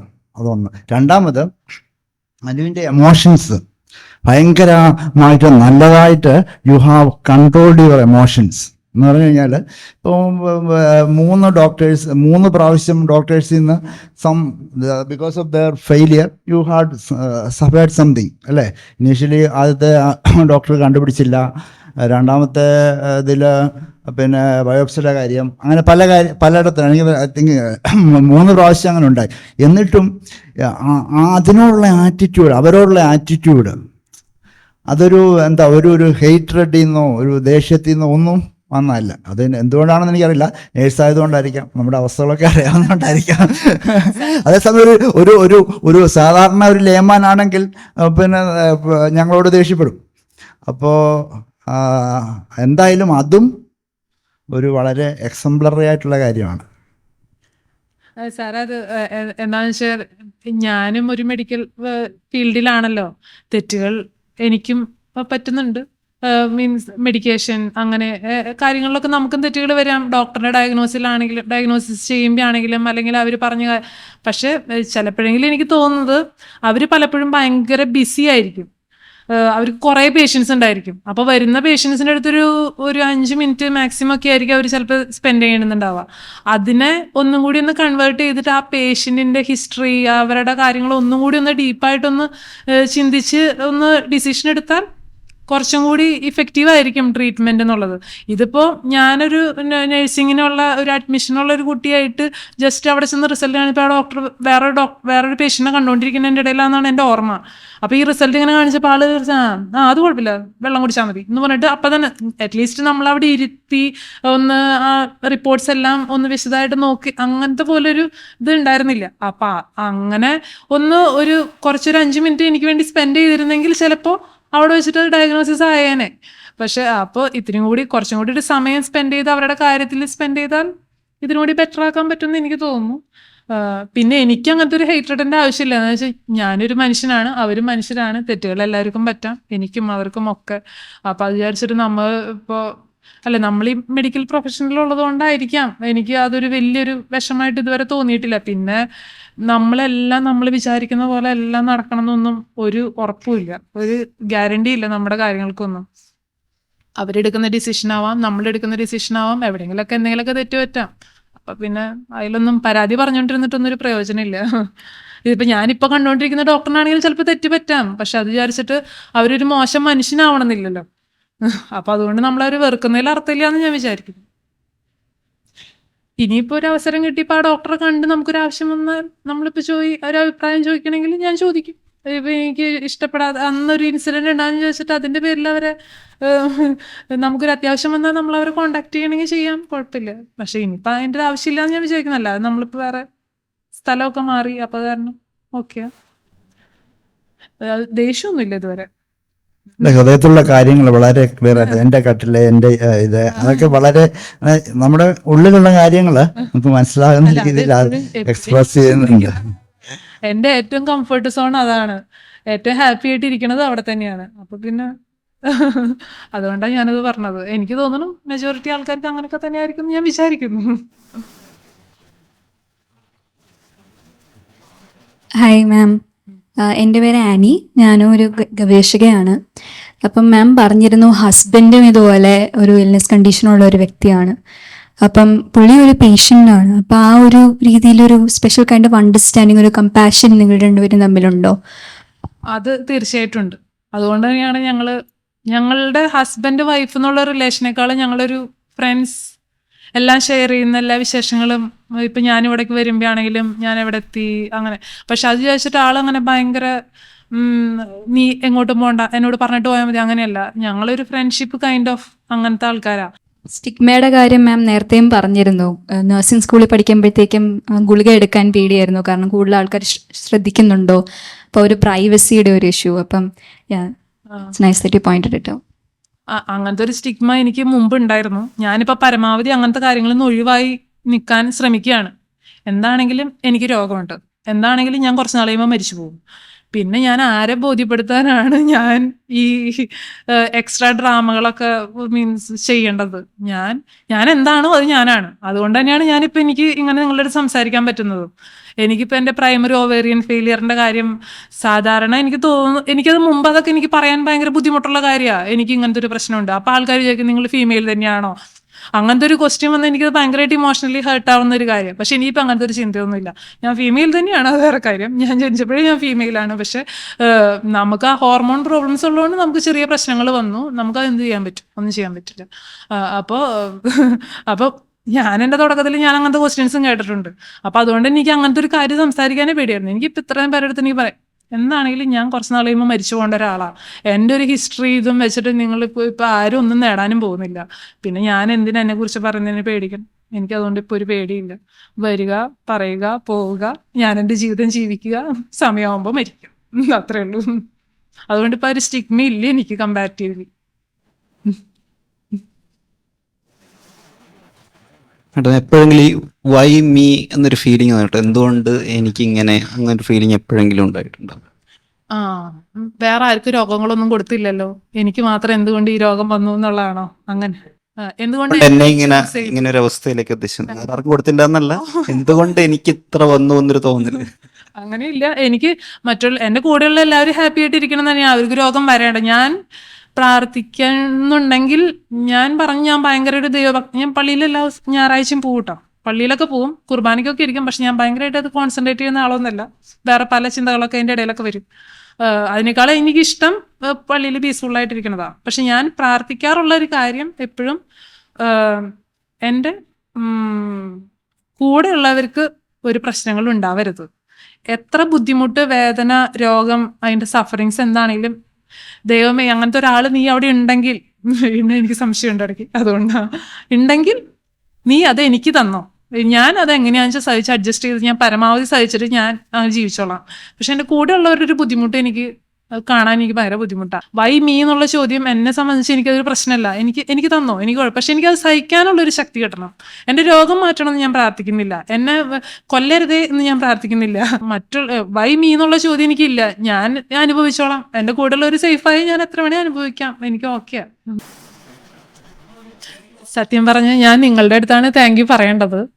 എന്താണെന്ന് വെച്ചാൽ എൻ്റെ അറിവ്, എൻ്റെ പൊസിഷൻ എന്താണെന്ന് എനിക്ക് നല്ല ബോധ്യമുണ്ട്. നിങ്ങളുടെ പൊസിഷൻ, നിങ്ങളുടെ ഡെസിഗ്നേഷൻ എന്താണെന്ന് എനിക്കറിയാം. അപ്പോൾ ഞാൻ ഇത്രമാത്രം പറയാൻ യോഗ്യതയുള്ള ഒരു വ്യക്തിയൊന്നുമല്ല. നിങ്ങൾ എന്നെ ഇൻവൈറ്റ് ചെയ്തു, ഞാൻ പറഞ്ഞ കാര്യങ്ങൾ നിങ്ങളെല്ലാവരും കേട്ടു. അതിൽ ഞാൻ വളരെ താങ്ക്ഫുള്ളാണ്. ഇങ്ങനൊരു അവസരം എനിക്ക് കിട്ടി. ഞാൻ പറഞ്ഞതെല്ലാം വാലിഡ് ആണോ, നിങ്ങൾക്ക് അത് കൺവിൻസ്ഡ് ആണോ ഒന്നും എനിക്കറിയില്ല. ഞാനൊരു സാധാരണ നാട്ടിൻപുറത്തുനിന്ന് വന്നു. ഇപ്പം തൃശ്ശൂർ ടൗണിനോട് ചേർന്നാണ് ജീവിക്കുന്നതെങ്കിലും എനിക്ക് അങ്ങനത്തെ ഒരു പോളിഷ്ഡ് ആയിട്ടുള്ളൊരു ടോക്ക് ഒന്നും എനിക്ക് അറിയണ ഒരാളല്ല നോർമലി. ഞാനിപ്പോൾ